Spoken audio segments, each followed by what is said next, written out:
England, perhaps later on into Wales and across the Midlands. But most places will stay dry. Not as warm as recent days, but we could still get up to 30 Celsius somewhere across the southwest. Cooler on these North Sea coasts, particularly if it does stay a little misty. The northerly breeze will continue to bring down a few shower clouds at times. The possibility again of 1 or 2 showers, but I wouldn't get too excited if you're after rain. The showers are going to be very hit and miss and probably won't produce much rain at all. Most places are just going to stay dry and fine. Not as warm as recent evenings, but still sunny spells across much of Scotland and Northern Ireland. The far north of Scotland keeping quite a bit of cloud into this evening, and cooler conditions here, and the cooler weather will trickle south across all of the country as we head into the weekend. We'll continue to see some cloud coming in overnight across eastern counties of England, and still a bit of drizzly rain across northern Scotland, but again most places will be dry. Quite a comfortable night actually. May stay up at 15 or 16 in the south, but for many, certainly in rural spots, we'll be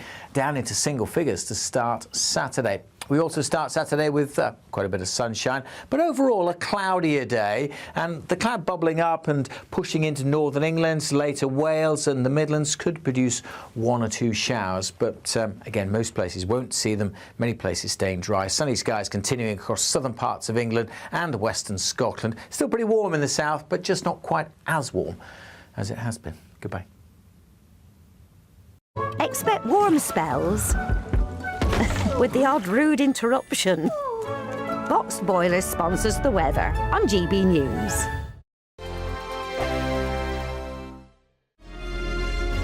Thank you, Britain, for making GB News Radio such a huge success.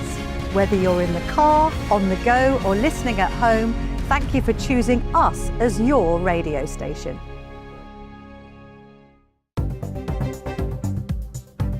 Good morning. This is the latest AI travel news from GBNews.com. The M20 westbound between junctions 6 and 5 in Aylesford is affected by an obstruction. The M4 eastbound is delayed following a collision between junctions 6 and 5 in Slough. The A5 northbound is closed after the A422 in Northamptonshire. The A47 is closed after the A141. In Scotland, the A75 eastbound exit slip at Gretna is closed due to roadworks. Across Wales, the A470 southbound from Nantgarv to Corriton is congested with possible delays. And on the trains, East Midlands railway services are affected by hot weather. For more travel news, go to gbnews.com. Bowl. They are under no illusion. Ray. Are you a human trafficker? Boundless. I've had enough of the nonsense, and I'm not afraid to say it. Don't get this on the BBC. Every weeknight, I tear through the headlines. The smell of gasoline. Should we be worried about it? From Westminster madness to cultural war chaos. What I'm going to do now, they are throwing things out the car as we speak. Get ready, Britain. Here we go. Patrick Christie tonight, weeknights from 9 p.m, only on GB News, Britain's news channel. Join me, Nana Akweer, for an informative, interactive news programme with a difference. It's fun. No, he didn't say that, though. I'm so surprised. I think there's an element of truth to that. Join me from 3 p.m. every weekend, only on GB News, Britain's news channel.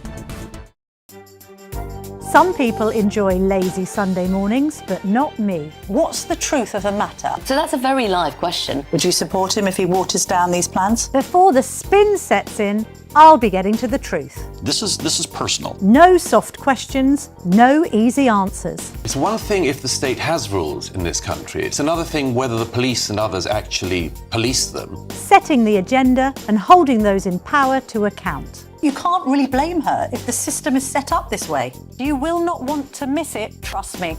The Camilla Tominey Show, Sundays from 9:30, only on GB News. Westminster's full of talk, but out here, it's the real world. Am I allowed to talk now? No, that's it. This is where it matters, real people and real lives. That's what politics is all about. Practice Trump made a good start. No. Straight answers, no spin, and just a couple of pints. How many fingers have I ever got up? About 10. So join me for Lee Anderson's Real World every Friday at 7 p.m, only on GB News. The People's Channel, Britain's news channel.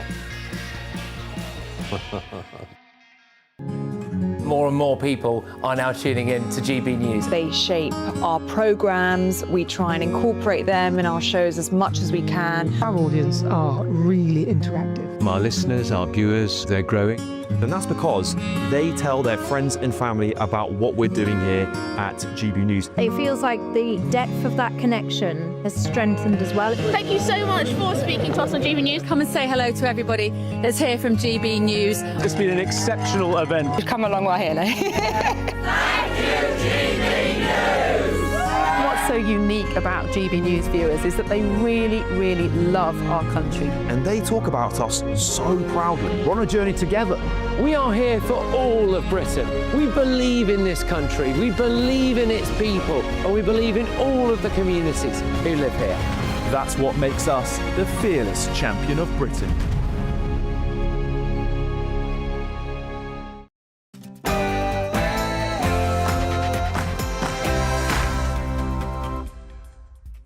And good morning, it's 9:30 a.m. on Friday, the 17th of July. Live across the United Kingdom, Britain's Newsroom with Andrew Pearce and Olivia Utley. And it's a historic day. Andy Burnham will be confirmed as new Labour leader in a matter of hours, paving the way for his coronation as Prime Minister on Monday, our 7th Prime Minister in just 10 years. The so-called King of the North has promised to fix the big things. But will Britain under Burnham be any different at all? We don't know, Olivia. That's part of the problem. 6 years after becoming Labour leader, Keir Starmer leaves today, replaced by Andy Burnham, and then he's Prime Minister on Monday. As for his plans, we're in the dark. And the Prime Minister in Waiting's efforts to unite the country has suffered a setback after admitting he puts milk in first when making tea with a tea bag. I don't know why. I just have a feeling that it softens the tea bag a bit and makes it stronger. Might be wrong. I know that will offend a lot of people. We'll rebuild trust by reforming the centre of government and replacing the unelected House of Lords with a new, smaller, democratically elected second chamber. Well, despite pledging to get rid of the House of Lords, in one of his final acts as Prime Minister, Sir Keir Starmer hands Sadiq Khan a peerage, opening a path to making the London Mayor a minister. What a thought. Is this rewarding failure? Certainly is. And in the latest foreign aid farce, the government has signed off even more aid, £153 million in aid for Pakistan, despite the country refusing to take back the Rochdale grooming gang ringleader. And the Conference for Conservative Voices, CPAC, continues in London today, with former Prime Minister Liz Truss and Reform UK leader Nigel Farage set to address crowds. Yeah, CPAC, of course, something that's very well known in America, has very close links with Donald Trump. But this is the inaugural CPAC here in Great Britain, brought here by Liz Truss. She's hoping for her own MAGA movement here in the UK.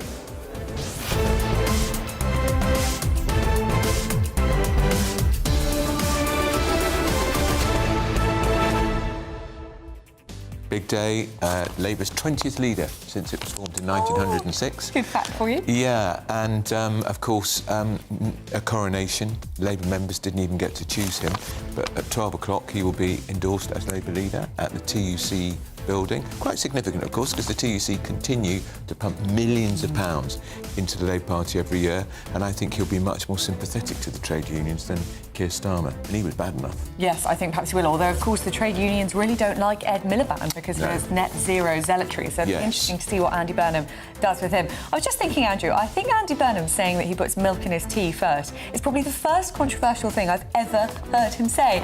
Everything else is generalities about being a Prime Minister for the North and the South, growth in every postcode, you know, inoffensive things, but nothing specific, nothing that ties him to anything at all. But it tells you the state of politics, doesn't it? He does this interview, and the most significant takeout is not only does he puts the milk in and then puts the tea bag in, yuck.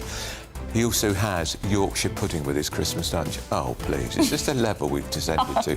Yeah, that's what he shared with us as just hours before he becomes Labour leader and just 2 days before he becomes Prime Minister. As ever, tell us what you think. Perhaps you could tell us how you make your tea.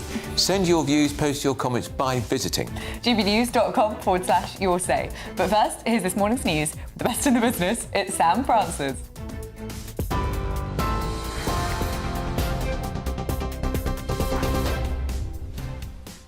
Very good morning to you. Just after 9:30, the headlines this Friday morning. Andy Burnham will be confirmed as Labour leader today before officially becoming Prime Minister on Monday. The former Greater Manchester Mayor is expected to promise a new path for Britain, saying his government will be unashamedly Labour in its priorities. Donald Trump has used a primetime address to claim China and members of the so-called deep state covered up meddling in the 2020 election. The US president's pushing for stricter voting rules ahead of the midterms, but critics say he's trying to sow doubt about elections his party, they think, could lose. Meanwhile, the United States has launched a new wave of strikes against Iran overnight, claiming it wants to further degrade Tehran's military capabilities.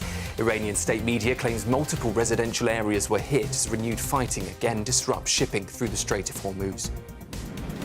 Here, a 39-year-old man has been charged with assisting Iran's intelligence service. Vahid Abiri from Liverpool was arrested in Birmingham on Wednesday after an investigation by counter-terrorism policing. And MPs are calling for school libraries to become a legal requirement, warning that it's striking that prisons must have libraries but schools do not. A new report says reading for pleasure should be treated as a national priority after children's enjoyment of reading fell to a 20-year low last year. Those are this morning's headlines. A full roundup of all the top stories at 10.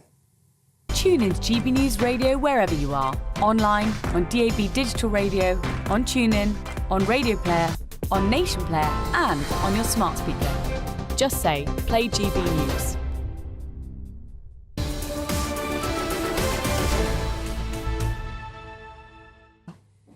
Hello and welcome. This is Britain's Newsroom, live across the United Kingdom on GB News with Andrew Pearce and me, Olivia Utley. And it's a significant day because in just a few hours, Andy Burnham will become the 20th leader of the Labour Party since it was formed in 1906.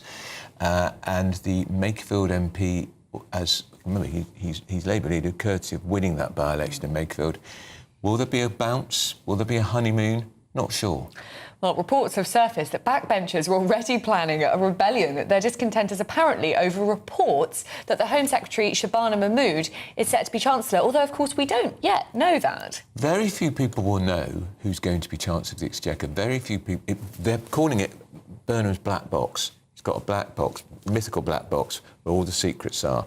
So we know a lot of the people who are working in Number 10, but as for the Cabinet, we don't know.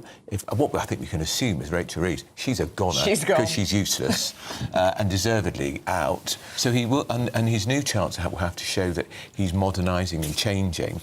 And I think Shabana Mahmood should stay where she is, because I think she seems to be the only one who's willing to try and get tough on immigration. Yes, or perhaps he wants to boot her out of the Home Office. Because she's too tough. Exactly, and the only way he can do that is by seeming to promote her, by putting her in the Treasury. But it is all speculation at this stage. Let's talk to our political editor, Christopher Hope, who's well plugged into matters, Burnham. Christopher, we really are in the dark, actually. I was just looking at this. Since he's effectively been an MP, he's done one speech, no questions from the media, one interview, and one silly podcast where we learn the earth-shattering revelation that he puts the milk in his cup before the tea bag, and he also has Yorkshire pudding with his Christmas dinner, as he calls it. I mean, we know absolutely nothing about what this man is going to do. I don't want to correct you, Andrew, but he's done a second interview with Gary Lineker this week. I'm not sure that counts, though, as a meaningful political interview. OK, fine. Yeah, you're absolutely right. There's very little scrutiny of what he's planning to do, and that will carry on. He'll be made Prime Minister on Monday. 43 days after that, he'll face MPs in the House of Commons on the Tuesday, the 2nd of September. Some of his team who are being appointed to his cabinet, they won't face MPs and be grilled about what they are doing in their department till probably late October because of the way these sessions in Parliament roll around very slowly. We are facing an information dearth about what he's planning in government, and it won't get any better today. He's made Labour leader at midday. We'll hear him talk about vibes, talking about a conviction to argue for our plans, the courage to fix the big things that politics has neglected.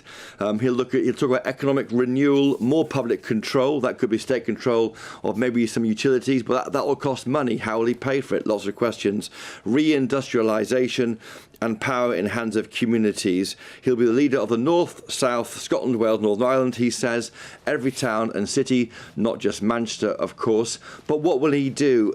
In a TikTok video last night, he said he wanted to expend a lot of political capital, that means effort by him, on social care. Some would say that is a very, very big issue, a huge issue for so many families watching GB News today. If he can crack that, that's very, very good. Let's wait and see. He's talked in the past about HMO Britain, concerns about community migrants being moved out of army camps like Crowborough, where Patrick Christys was yesterday, into HMOs, houses next door to our viewers and listeners. That is deeply unpopular. Can he try and deport more migrants? On screen now you're seeing some projections last night made by 38 Degrees on Parliament. They say under new management, don't mess it up, mate, alluding there to his Manchester or Liverpool background. 7 PMs in 10 years is one of them also. So pressure on Andy Burnham immediately. It has been a vibes campaign. I say campaign, a coronation. I mean, forget Downing Street, Andrew and Liv. It's Coronation Street on Monday. Well, Christopher Hope, thank you very much for joining us. And of course, we will see Chopper. Historic day as Andy Burnham becomes leader of the Labour Party. Well, let's speak now to Labour MP Graham Stringer. Graham, thank you very much for joining us on Britain's Newsroom this morning. We're talking a lot about Shabana Mahmood as the potential Chancellor, but we don't really have any evidence that that is what Andy Burnham's going to do. And there are lots of Labour MPs and those outside the Labour Party who think that she's doing a pretty good job in the Home Office and should stay put. What's your instinct on what's going to happen? I think she'll probably be made Chancellor. I understand what you were saying before. I think she's got control of the Home Office, which previous Home Secretaries have failed to do. So I think she's a very good Home Secretary. She's making some inroads into illegal migration and the general levels of migration. She's doing a good job there. I think I wouldn't necessarily transfer her, but I think she would also be a stabilising influence as Chancellor. Let's put it this way, she is probably the best parliamentary performer we've got off the front bench. She oozes intelligence and confidence, and I think she would be good at either job. And Graham, how do you feel about this? Because I know you wanted Andy Burnham to continue as the Mayor of Greater Manchester. He had another 2 years to run. You're a Greater Manchester MP. That's not happened. He's now going to be Prime Minister. So are you reconciled to that? Well, I have to be, don't I? He's gone. We're having an election for a new mayor. I think it was pretty unprincipled, both of him and Josh Simons, to sort of trade a constituency for the mayoralty of Greater Manchester, in effect. I don't think that's a good look for politics. But now he is going to become Prime Minister. I wish him luck. It's vital for the country that he's successful. I hope he is. I didn't nominate him to be Prime Minister because, as you were saying in your introduction, he hasn't told us what he's going to do. And while constitutionally there's no problem, he's undoubtedly got a majority in the House of Commons, which is the basis of our constitution, I think it's pretty unprincipled not to tell the Parliamentary Labour Party and the country, now he's becoming Prime Minister, what he intends to do. It's not accountability. It's not...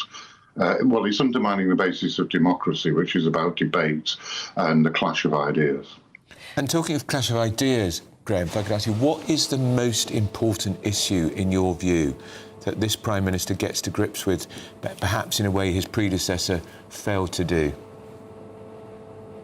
Well, it's the Bill Clinton answer, isn't it? It's the economy is stupid. Everything follows from whether the economy grows and is successful. The Labour manifesto promised a growing economy. One of the reasons Keir was seen to fail, and he did fail, was that the economy didn't grow, and some of the things we did as the Labour Party stymied that growth. Our energy policy was a job. It cost jobs. It damaged the economy. So those things have to be changed. Anything he wants to do that requires cash will require the economy to grow. So that's definitely the most important thing.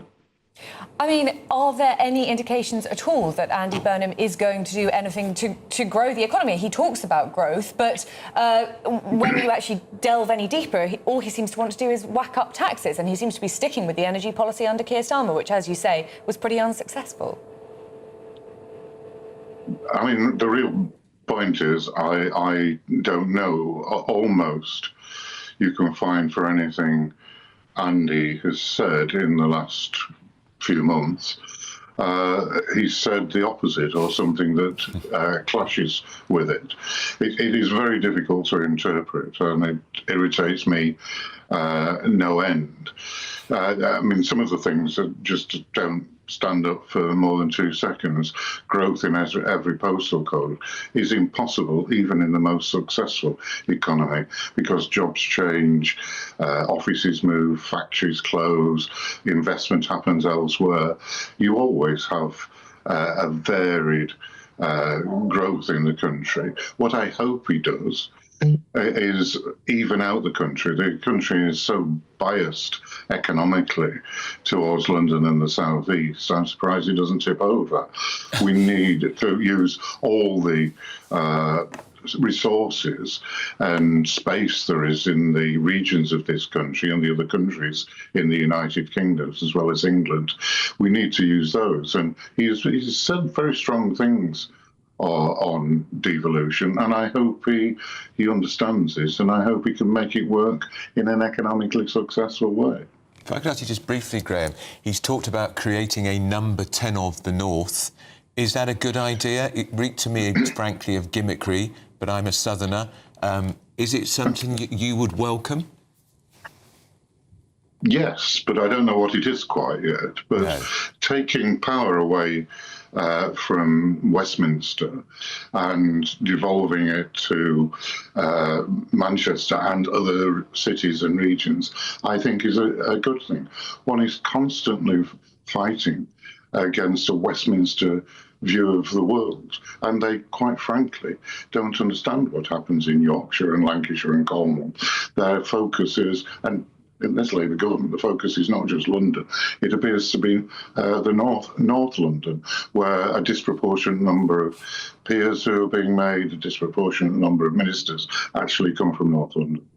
Well, Graham Stringer, thank you very, very much for joining us on Britain's Newsroom this morning. I think a lot of what you say will chime with our viewers. I'm certain it will. Now, up next, with the Conference for Conservative Voices, CPAC, continues in London today. Nigel Farage will be speaking, and so will, I bet you can't wait for this, Liz Truss. Yeah, day 2 here. And if you look at some reports in the press today, there are concerns that Liz Truss isn't the right person to be leading CPAC GB. Well, I'll be putting that to one of the organisers in just a few minutes' time. First, so if you're in search of some holiday sun, well, here's the forecast for your top European holiday destinations. Ready to soak up that holiday sunshine?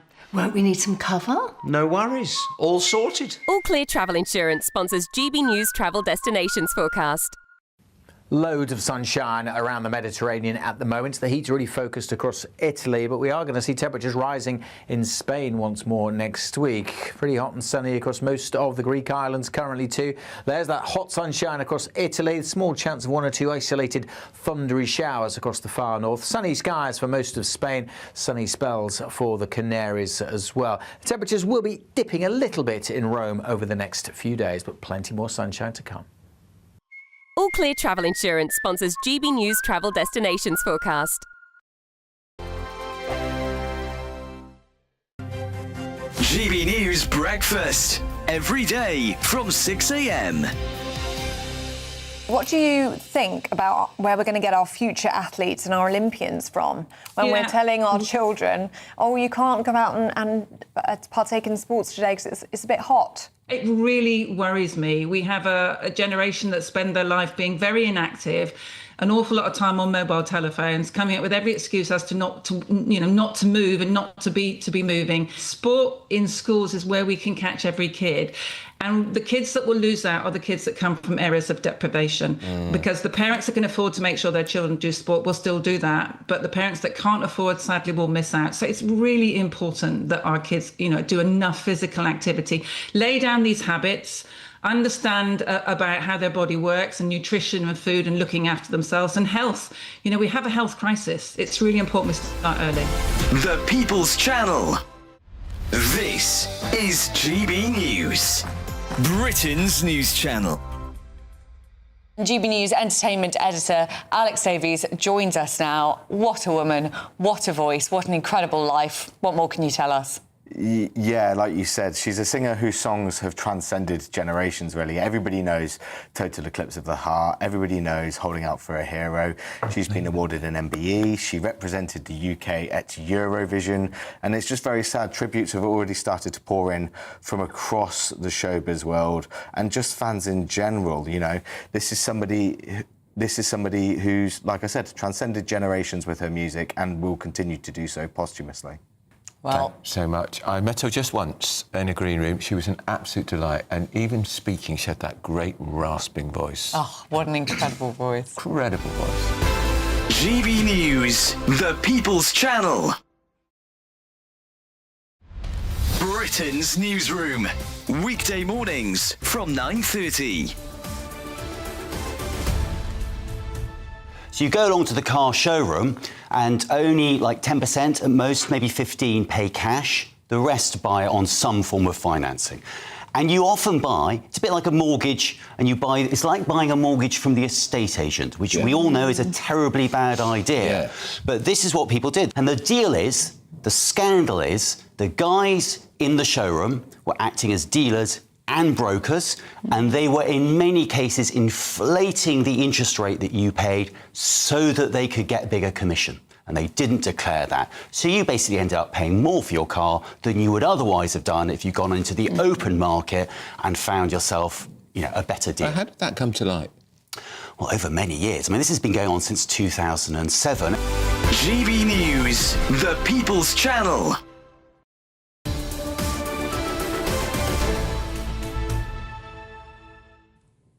Welcome back to Britain's Newsroom. It is just gone 10 to 10, and it's day 2 of Britain's first Conservative Political Action Conference, hosted by former Prime Minister Liz Truss.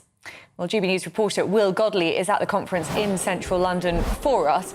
Will, quite interesting, you've got Liz Truss there, former Conservative Prime Minister, and Nigel Farage. Is this a sign that the Conservatives and Reform might be coming together?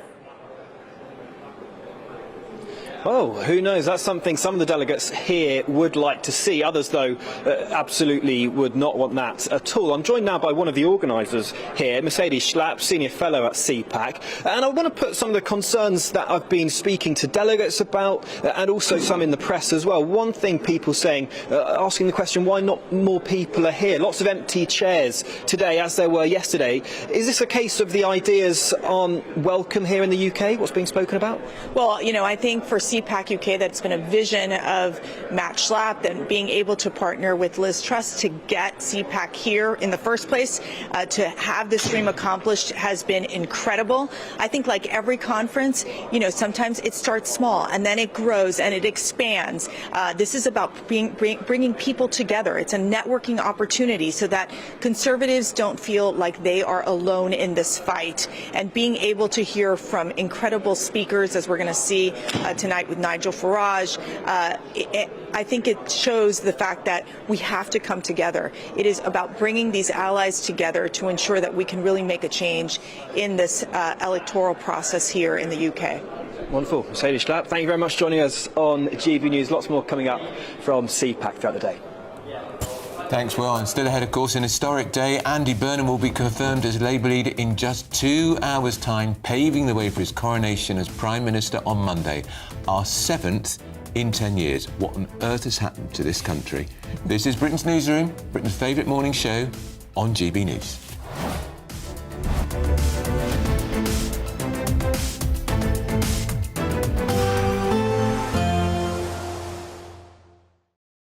Today, clouds overhead. Total zen within.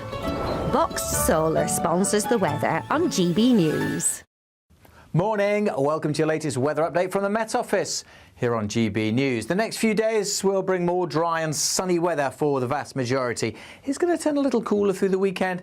Only the small chance of seeing a shower here and there. Quite a grey start again over eastern England, parts of northern and eastern Scotland. 1 or 2 light showers in here as well. But for many, it's a sunny start to the day. We'll see a bit of cloud bubbling up, and there is the possibility of seeing 1 or 2 more showers, northwest England, perhaps later on into Wales and across the Midlands. But most places will stay dry. Not as warm as recent days, but we could still get up to 30 Celsius somewhere across the southwest. Cooler on these North Sea coasts, particularly if it does stay a little misty. The northerly breeze will continue to bring down a few shower clouds at times. The possibility again of 1 or 2 showers, but I wouldn't get too excited if you're after rain. Those showers are going to be very hit and miss and probably won't produce much rain at all. Most places are just going to stay dry and fine. Not as warm as recent evenings, but still sunny spells across much of Scotland and Northern Ireland. The far north of Scotland keeping quite a bit of cloud into this evening, and cooler conditions here, and the cooler weather will trickle south across all of the country as we head into the weekend. We'll continue to see some cloud coming in overnight across eastern counties of England, and still a bit of drizzly rain across northern Scotland. But again, most places will be dry. Quite a comfortable night actually. May stay up at 15 or 16 in the south, but for many, certainly in rural spots, we'll be down into single figures to start Saturday. We also start Saturday with quite a bit of sunshine, but overall a cloudier day, and the cloud bubbling up and pushing into northern England, later Wales and the Midlands could produce 1 or 2 showers, but again, most places won't see them, many places staying dry. Sunny skies continuing across southern parts of England and western Scotland. Still pretty warm in the south, but just not quite as warm as it has been. Goodbye. Today, clouds overhead. Total zen within. Boxed Solar sponsors the weather on GB News.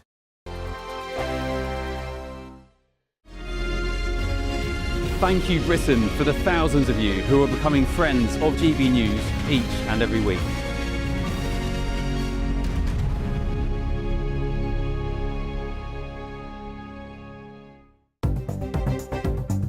Good morning, this is the latest AI travel news from GBnews.com. The A5 northbound is closed after the A422 in Northamptonshire. The A1 southbound is closed after the A52 in Grantham following a collision. There is a collision on the M1 southbound between junctions 36 and 35A in Rotherham, causing slow traffic. In Scotland, the A75 eastbound exit slip at Gretna is closed due to roadworks, with delays expected. Across Wales, the A470 southbound from Nantgarv to Corriton is congested with possible delays. And on the trains, East Midlands railway services are affected by hot weather. For more travel news, go to gbnews.com. It's the Great British Giveaway Golden Summer Celebration. Your chance to win 2 fantastic prizes. There's an incredible £60,000 in tax-free cash. Plus, you'll also get your hands on a fine gold bar worth over £5,000. For a chance to win £60,000 in tax-free cash and a real gold bar, text GOLD to 63225. One entry costs £2.50 plus 1 standard network rate message. Or text BONUS to 63225. 5 entries cost £5 plus 1 standard network rate message. Go to gbnews.com/win. Entry starts at £2.50. Call 0903 686 3232. Calls cost £2.50 plus your network access charge. Or post your name and number to GB22 PO Box 8690 Derby DE1 9TT. UK only. Entrance must be 18 or over. Lines close at 4 p.m. on the 21st of August. This is a network giveaway. Entries will be pulled. Please check the closing time if listening or watching on demand. At the stroke of midnight, the news doesn't stop, and neither do we. Day in, day out. Forget stuffy late night TV shows. We're giving you a front row ticket to the centre of the political universe. Because breaking news doesn't wait for the morning. And neither do we. Join us for one of the most controversial and volatile times of politics in human history. A very big story. Big story over here. You won't get this anywhere else. The Late Show live at midnight, every night. Only on GB News. From the school run to the home run, watch a new show for all of Britain. So he can say whatever he wants. A straight-talking show where all voices are heard. And, you know, when are we going to stop talking about smashing the gangs and actually do it? With the stories that matter from every part of our country. There's a bit of a crash landing there for your Chancellor. Bold, fearless and standing up for you. That's me, Martin Daubney, 3 p.m. till 6 p.m, weekdays, here only on GB News. The People's Channel, Britain's news channel.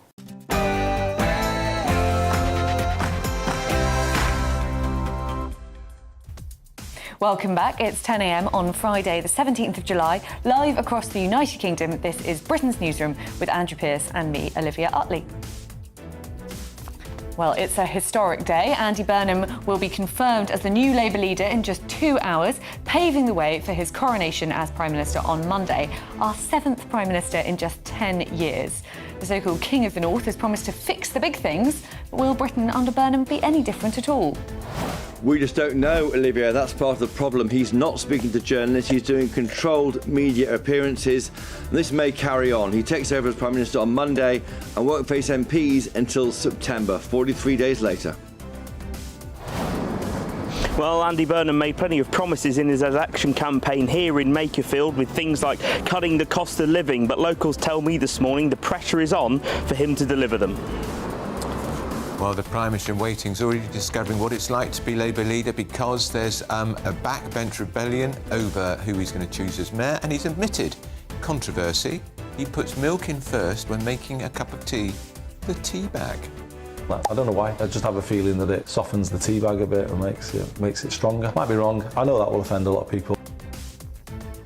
We'll rebuild trust by reforming the centre of government and replacing the unelected House of Lords with a new, smaller, democratically elected second chamber.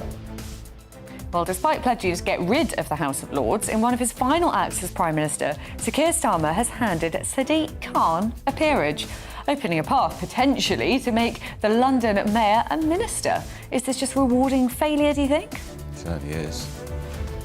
And in the latest foreign aid farce, the government has signed off even more money, £153 million in aid to Pakistan, despite the country refusing to take back the Rochdale grooming gang ringleader who should never have been let out of prison in the first place.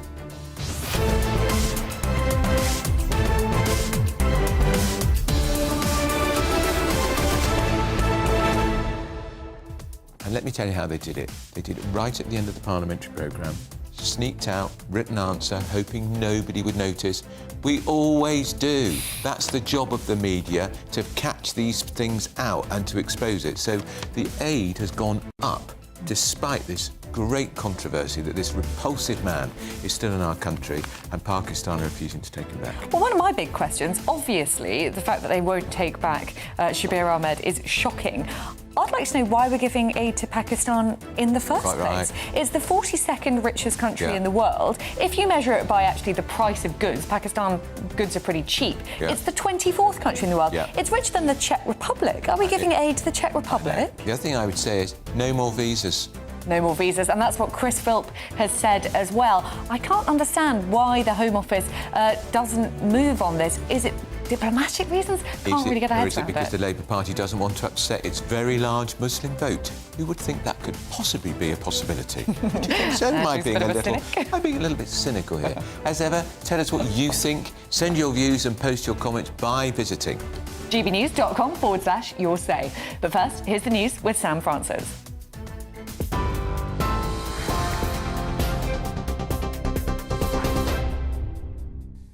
Thank you both, and good morning to you. Just gone 3 minutes past 10. Well, the story of the day today, Andy Burnham is due to be confirmed as Labour leader before becoming Prime Minister on Monday.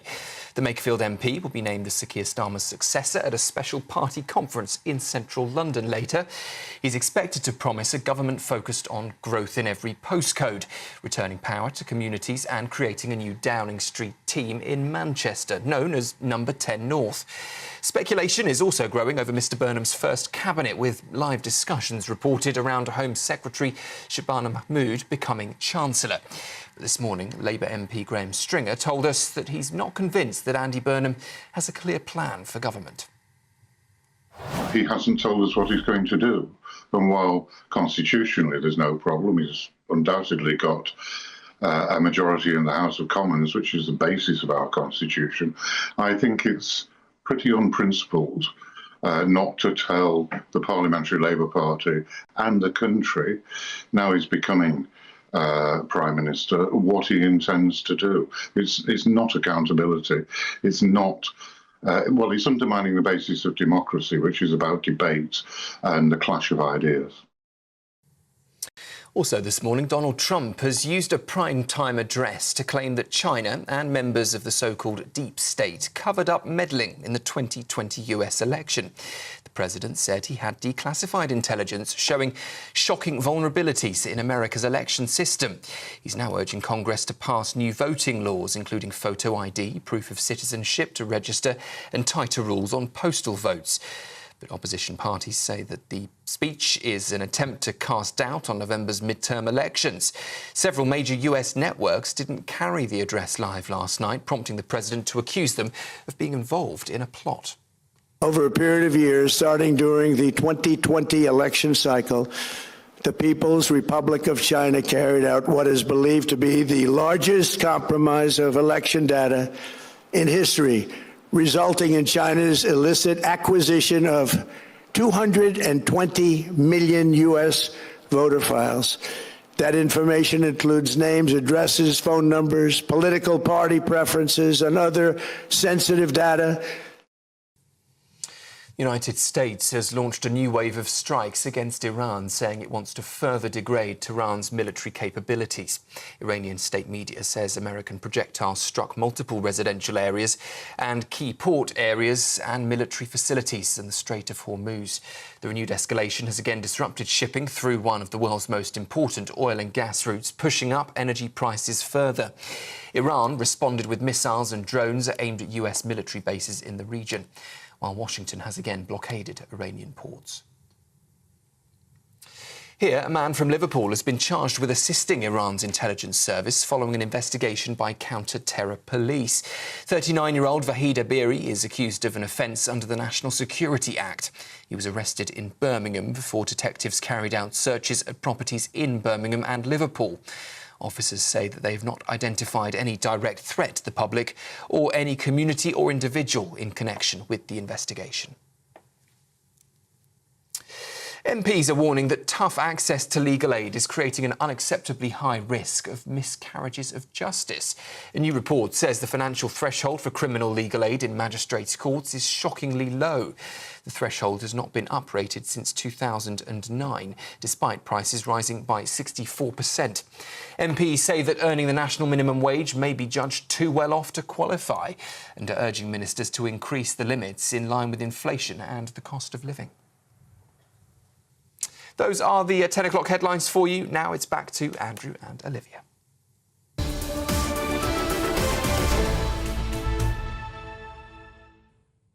Hello and welcome. This is Britain's Newsroom, live across the United Kingdom on GB News with Andrew Pearce and me, Olivia Utley.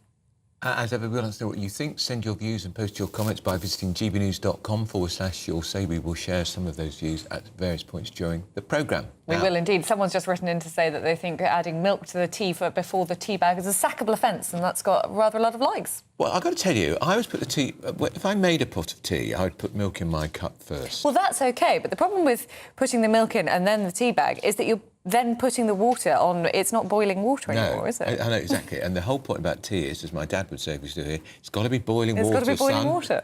Yeah, so quirky. The other things he also told us in this mesmerising political insights of Andy Burnham, not only does he like Yorkshire pudding with his Christmas lunch, he objects to loud music on public transport and leaving football matches early. Honest to God. I mean... Is that it? Yeah, it's so inoffensive, isn't it? Stuff no one could possibly disagree with. What about winter tax on winter fuel? What about are you going to dig welfare baby reform. dig in the North Sea? Welfare reform. No, leaving football matches early really irritates him. Well, I won't irritate you, Prime Minister, because I never go to football matches. Especially after what happened the other night, although I did watch it. Oh, I know. I never want to see another football match. Well, let's speak now to GB News' political editor, Christopher Hope. Chopper, from what we've seen of the briefing of the speech that we're going to get at 12 o'clock, it's just more generalities from Andy Burnham. But of course, he does become Prime Minister on Monday. Are we going to see some sort of steps of Downing Street speech, which gives us some indication of what he wants to do for Britain? Yes, on Monday, but not today, it seems, Olivia, and morning to you again, Andrew. We're going to be hearing from him, just looking at my notes here. He wants a conviction to argue for our plans. Only a Labour government can lift people up, he will say. He calls for the courage to fix the big things that politics has neglected. He'll talk about the themes of economic renewal, more public control, which could be expensive. If we take, for example, the example of utilities, maybe Thames Water taking back into state control, that will cost money to pay off the investors there. Reindustrialisation and power in the hands of communities. He wants to be the leader for North, South, Scotland, Wales, Northern Ireland, every town and city. Again, broad brush themes. In another clip last night on one of the social media channels he talked about reforming social care. He said he would expend quite a lot of political capital, that means energy in office, on social care. I think that is definitely a priority for any government, and definitely in the very difficult box, because any government going back into the back end of the last Labour government in 2009-10, when he was the Health Secretary, Andy Burnham, he couldn't deal with it then. He tried to. I think if they can try and deal with social care, that'll be fantastic, but it's very, very costly. It'll be probably involve more tax increases, and there's not much time left for this government. Aside from that, though, we've heard very little from him answering questions from journalists. I've done my best at GBNews. I've been there for his speeches he's given in Ashton Town Football Club and then one in central Manchester. No answers to us, and again, be the same today. We'll get hold of MPs leaving the event today, nothing more than that. Pressure is building. Last night, 38 degrees. A pressure group projected images on the side of Parliament saying things like under new management and don't mess it up, mate. We're seeing now on screen now, for those who can't see the images there. 38 degrees is a campaign group, a left-wing campaign group. The pressure is building. He's had it his own way, really, a coronation of Andy Burnham. That will end soon, and pressure will come from, let's think of Iran. That could kick off. That could further problems for him on the foreign stage. Of course, there's always Ukraine. So it's almost been a kind of period when not much has gone on for him. He's been able to curate his own image, really, by doing silly videos about how he drinks his cups of tea and Yorkshire pudding at Christmas dinner. But the real action starts on Monday, and we'll see how that plays out. That's Chris Hope, our political editor. He's also going to say in his speech he's going to be unashamedly Labour. Now, that will get roars of approval at the TUC, which is where he's holding his coronation meeting. But what does it mean? But what does it mean? And I was reminded, I thought, I recognise that phrase. It's Gordon Brown at the Labour Party conference said, "We are best when we are Labour." Interesting. It does sometimes feel as though Andy Burnham doesn't have any new ideas, does it? Also wants to bring back perhaps both of the Miliband brothers. I feel like it's a flashback to my teenage years. And of course, in one of his last acts, the Prime Minister, Keir Starmer, brought back Harriet Harman to advise him on women. Odd that, because the reason she's nicknamed Harriet Harperson is because she can't define a woman. And he brought back Gordon Brown, who is absolutely wedded to even more welfare spending, more and more and more. You knew then it was all over. So I suspect those two people will just disappear into the ether.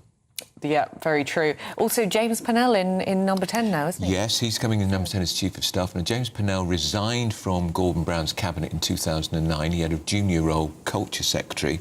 He confidently expected David Miliband, who was Foreign Secretary, to resign and follow him out the door, which was the coup to bring down Gordon Brown. David Miliband to take over. But guess who intercepted David Miliband and prevented him from resigning? He was talked out of it by somebody called Peter Mandelson. Remember him? Lord Mandelson. You won't see him anywhere near Burnham's government because he really is toxic. Let's really hope not. Yeah. Well, let's go to Makerfield, which, of course, it is the people of Makerfield who are responsible for the fact that Andy Burnham today becomes Labour leader and on Monday becomes Prime Minister, because they chose him as the MP in that by-election just a few weeks ago, which he won by a country mile. Jack Carson is there. Jack.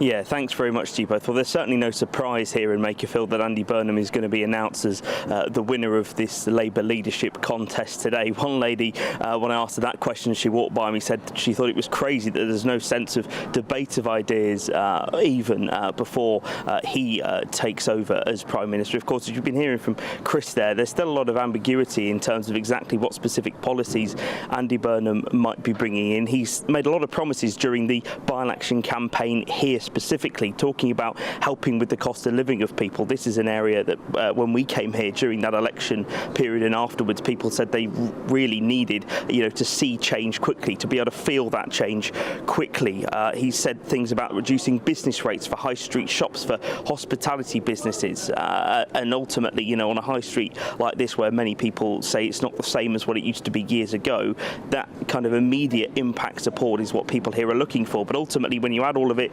together, people here telling me this morning that there's a lot of pressure on Andy Burnham. He's made a lot of promises. When we came here in the election campaign, there were three things that kept coming up when we were speaking to people. It was the cost of living, it was immigration, and it was also trust in politicians. These kind of areas, which of course, Reform have flirted with and taking votes from. There is a sense here that not a lot of people trust the politicians and trust what they're going to say, and they're looking to Andy Burnham as their new MP here and as the new Prime Minister come Monday to actually be somebody that delivers on their promises. They want to be able to feel change quickly. That is the general sense of what people have been telling me here today. Of course, what he's said on some of the things that people here say matter to them, one of them, of course, being immigration. He said that net migration is something which needs to fall further, but not set out something in the way of a specific target. Of course, we know his promises of devolution have been far-reaching and saying that the regional mayors here needed to be given more power. Of course, we know that Number 10 North is going to be set up in Manchester. How long and how quickly that gets set up is something people here will be looking to, and actually looking and testing him on whether that makes any kind of a difference. One gentleman this morning, when I said, well, what do you make about Number 10 North? Do you think it's going to make a difference? And he said, well, the worry for him is it does Number 10 North simply just take instructions from Number 10 Downing Street. So there's a lot of really uncertainty around exactly what is going to happen. Some people here like the idea of something in the way of a wealth tax and be able to fund some of the promises that he's made in the way of that. Of course, he's not ruled that out in terms of one of the tax changes that he might take off the table. But yeah, I think certainly here it's a sense of pressure on Andy Burnham to say, well, look, we elected you effectively to become the next Prime Minister. You are becoming the next Prime Minister. Let's see what you can do. Thanks very much, Jack. That's Jack Carson in Makerfield. I wonder what they feel about having a Prime Minister, their MP as their Prime Minister. I mean, obviously they knew this was going to happen. If it were me, I'd feel pretty annoyed that my brand new MP who I just voted for had just made all these big promises about what he was going to do for Makerfield. And now it's cleared off. Essentially abandoning the constituency, let's be honest. And will never, I make this prediction, will never, ever live in the constituency. No, ever. Exactly. I mean, so few of them do, don't they? We're going to talk now to Sienna Rogers, who's the former editor of Labour List, which is the Bible for Labour Party members. Sienna, they will embrace, they will endorse, he will get a standing ovation this morning when he goes before Labour members at the Trade Union Congress. But those Labour members were denied any vote, any say in it, and they've not had perhaps the debate that they would have preferred if there'd been a proper contest. What say you? Yeah, I mean, there has been a little bit of ill feeling among Labour members, representatives of Labour members on Labour's ruling body, the NEC. They were trying to argue that there should be hustings, at least with members. Very unusually, obviously, members aren't getting a vote in this contest. So not only is it a kind of coronation in terms of the country, but also it's not going to a full members ballot, but also CLPs, that's local Labour parties, didn't get to nominate. So affiliates, trade unions did get to nominate, but they didn't give them the time for local parties to organise those meetings and cast their nominations as well. So there was a little bit of controversy over that. But I think largely the feeling in the parliamentary party, and this was clear the moment that Burnham won Makerfield, especially so decisively, is that actually it would be better for the country and better for the Labour Party if they just did this in a very smooth fashion, if they didn't extend it throughout the summer with all the kind of wrangling. And for people on the right of the party, they were making the argument, ironically, the people who supported Starmer the most actually were quite keen that if there was going to be a change of leadership, that actually it should be a kind of coronation situation, so that it didn't go to the members and the members didn't have the chance to kind of drag him leftwards. Sienna, you might think this is a bit of an unfair question because, of course, it's all speculation and no one really knows, but you are one of the most plugged-in journalists to the Labour Westminster movement that I know. Who do you think are going to be in the top offices of state when Andy becomes Prime Minister? What's your prediction for Chancellor, Home Secretary, Foreign Secretary? That is unfair. I mean, the whole Westminster lobby, those are all the journalists who are based in Parliament, like I am, are just going completely mad, basically, with frustration that we don't know this lineup. Ultimately, I think Andy Burnham, he's keeping his cards so close to his chest. He's not telling almost anyone. I think probably fewer than 5 people really know what that cabinet is going to look like. I think really important factors are, gender balance. And I know some people at home will be thinking, oh my goodness, like why is the Labour Party like this? But that's a reality in the Labour Party. Those kind of 4 great offices of state probably need to be gender balanced. I'd be very, very surprised if he had more Miliband's than women in those great offices of state. I don't see that happening. Shabana Mahmood is definitely going to get a top post, either staying as Home Secretary or going to Chancellor. Yvette Cooper, I think she's a great negotiator when it comes to her own position in Cabinet. I'd expect her to hold on or be moved again to a very big position. And the big question mark is over Ed Miliband. And there are lots of kind of factors feeding into that. Some of Burnham's key allies are saying he shouldn't be made Chancellor. Obviously, some of the trade unions who are big funders of the Labour Party and the city. So a whole kind of range of different people are saying that he shouldn't be made Chancellor. But I mean, we will see. It will be whether he appoints Miliband or doesn't to that post will be a huge signal to what he actually intends to do in government. And just finally and briefly, Senna, is his brother coming back from the United States, where he's got a very nice job on a charity, International Rescue, a £1 million salary? His kids are out of school now, so he's sort of free to come back. I keep hearing he's coming back and that he's going to go in the House of Lords, but if he was coming back, wouldn't he have been in that list of peers announced yesterday? Well, we have heard this many times before about David Miliband, haven't we? Clearly he signals that he would like to come back. I think we can say that. Whether, as I say, I don't think that Andy Burnham can get away with appointing 2 Milibands to really big jobs. I have heard the idea that perhaps David Miliband could come back into Parliament and then actually slot in under Yvette Cooper, under the foreign, or whoever becomes Foreign Secretary, and be a part of that team, but not leading it. I think that's a very shrewd guess, actually, Sienna. Thank you very much for joining us on Britain's Newsroom this morning. Now, up next, ministers have given £153 million in aid. They sneaked the announcement out, of course, at the end of the Parliament. This is to the country that is refusing to take back the Rochdale grooming gang leader. We'll be going through that and more with our panel today. I think with our lively conversations, always with Emma Trimble and Judita De Silva. There they are. This is Britain's Newsroom on GB News. Do you trust what you're being told? Good, because neither do I. Those are just facts. I'm Alex Armstrong, and on my show, we'll expose the spin. Well, I want to answer that, because you didn't let me last time, because you always speak over me. The broken promises. To deny that is denying the truth. And the hypocrisy. Needs to stop. You think we can allow? Politics, policy, Parliament. Nothing is off limits. No sugarcoating, no fear of offence, just the truth laid bare. Tune in every Saturday and Sunday at 9 p.m. for Alex Armstrong Tonight, only on GB News, Britain's news channel. 5 hosts, 5 opinions, 5 fearless debates, 5 unfiltered takes on the day's news. 5 reasons not to be anywhere else on Saturday night. This is the Saturday 5. You got me.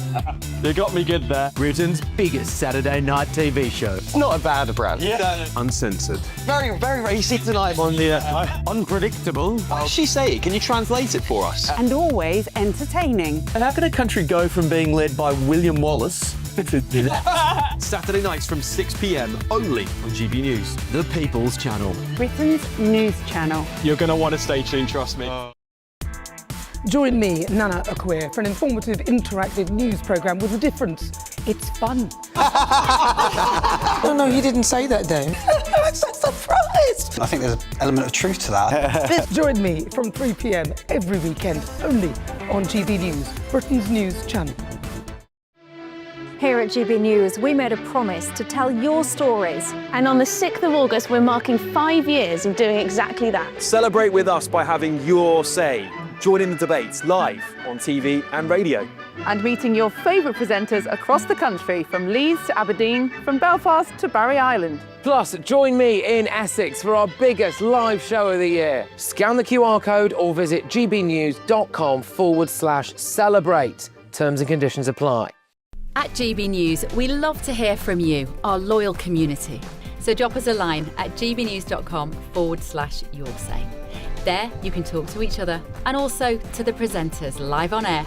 gbnews.com/yoursay, because GB News is your channel, Britain's news channel. You want to know what's really going on in the corridors of power? Labour don't know what to do with you half the time, and that makes you quite lethal in the chamber. Get behind the headlines with Chopper's Political Podcast. Join me, Christopher Hope, as I sit down with the great and the good of British politics. We'll see where this ruling takes us. These are the stories shaping our nation. Chopper's Political Podcast, available now on all platforms. Listen in and stay ahead.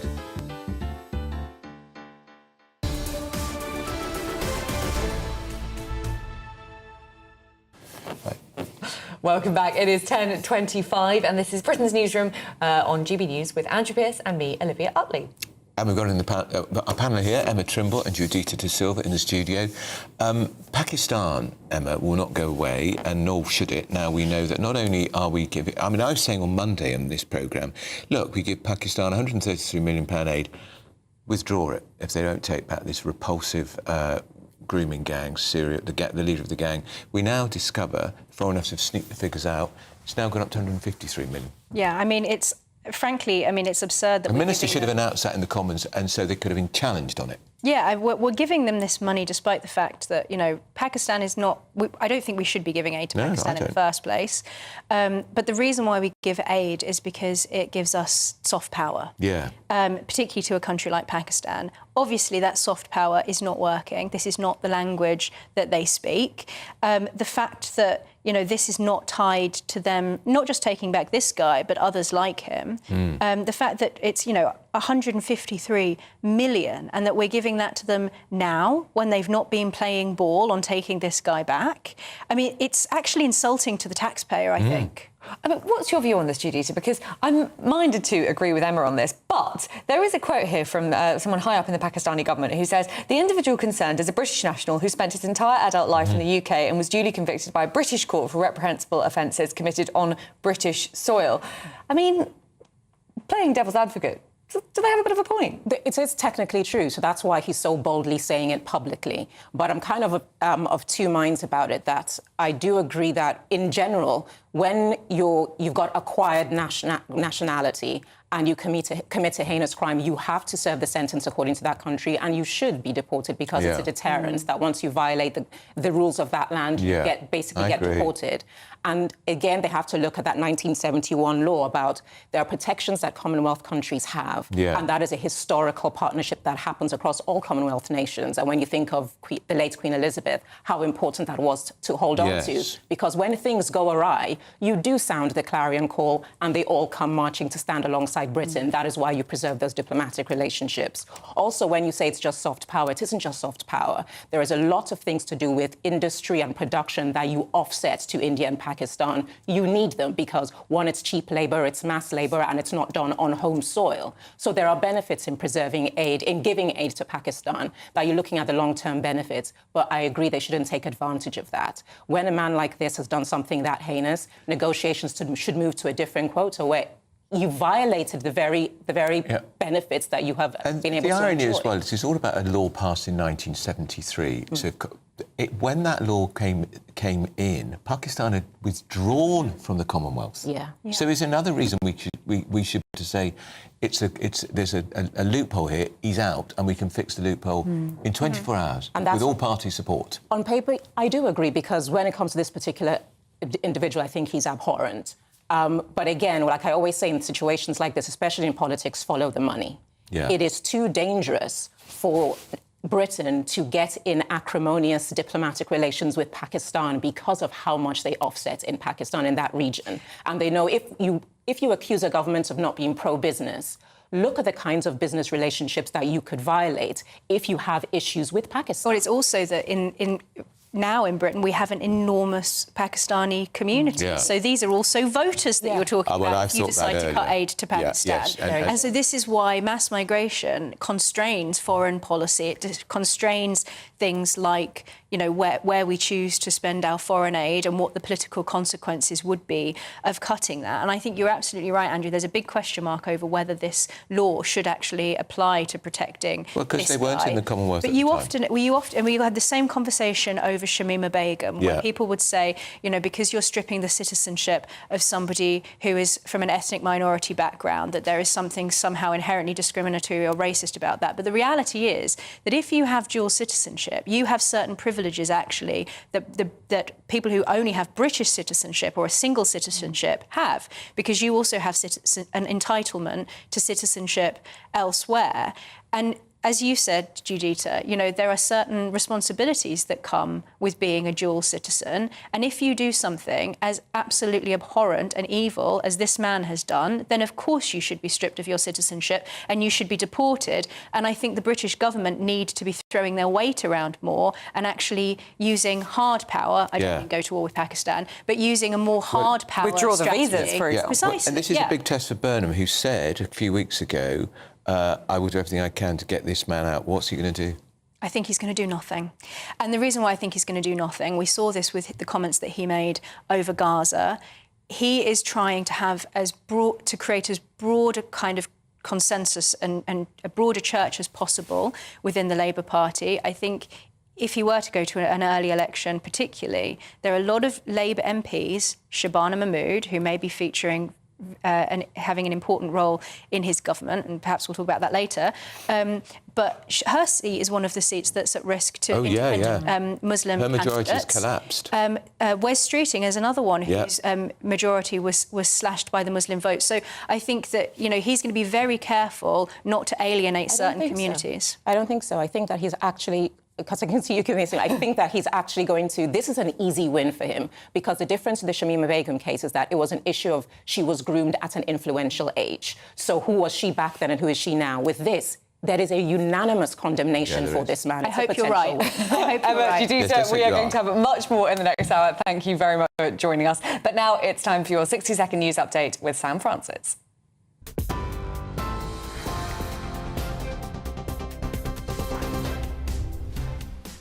Very good morning to you. News of the day today. Andy Burnham will be confirmed as Labour leader later, before officially becoming Prime Minister on Monday. The former Greater Manchester Mayor is expected to promise a new path for Britain, saying his government will be unashamedly Labour in its priorities. Queen Camilla is marking her 79th birthday today with a major new initiative to champion children's reading. The new scheme will give all Year 6 pupils in England, Wales and Northern Ireland and P6 pupils in Scotland a special novel, Impossible Creatures, this Christmas. The books will include a handwritten message from the Queen herself. Donald Trump has used a primetime address to claim China and members of the so-called deep state covered up meddling in the 2020 US election. The president's pushing for stricter voting rules ahead of November's midterms, but critics say he's just trying to sow doubt about elections his party could lose. Here, a 39-year-old man's been charged with assisting Iran's intelligence service. Fahid Abiri from Liverpool was arrested in Birmingham on Wednesday after investigation by counter-terrorism policing. And MPs are warning that limited access to legal aid is creating an unacceptably high risk of miscarriage of justice. A new report says that as many as half of defendants in magistrates' courts, where they could face prison, may be appearing without a lawyer. Those are the latest headlines for now. Andrew and Olivia back with you after this. Tune in to GB News Radio wherever you are. Online, on DAB Digital Radio, on TuneIn, on Radio Player, on Nation Player and on your smart speaker. Just say, play GB News.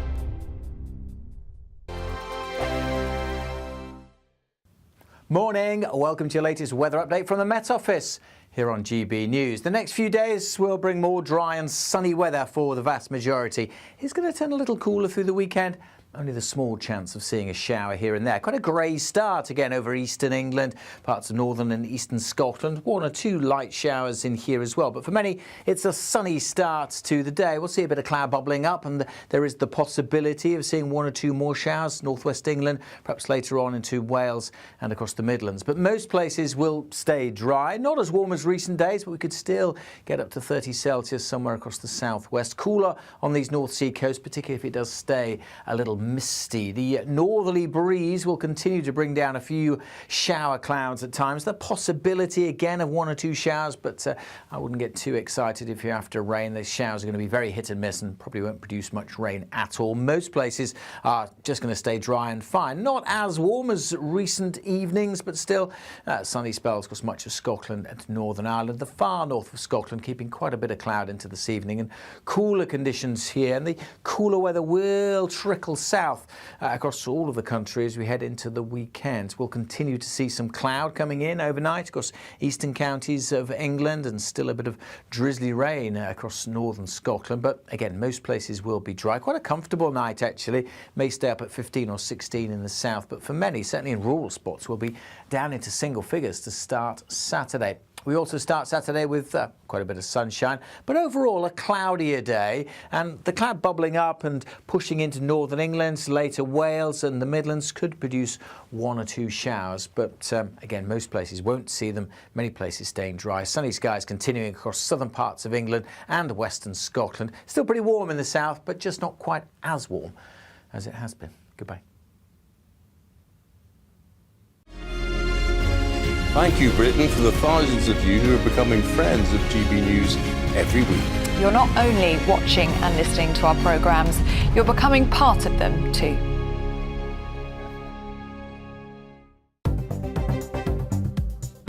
Good morning, this is the latest AI travel news from GBnews.com.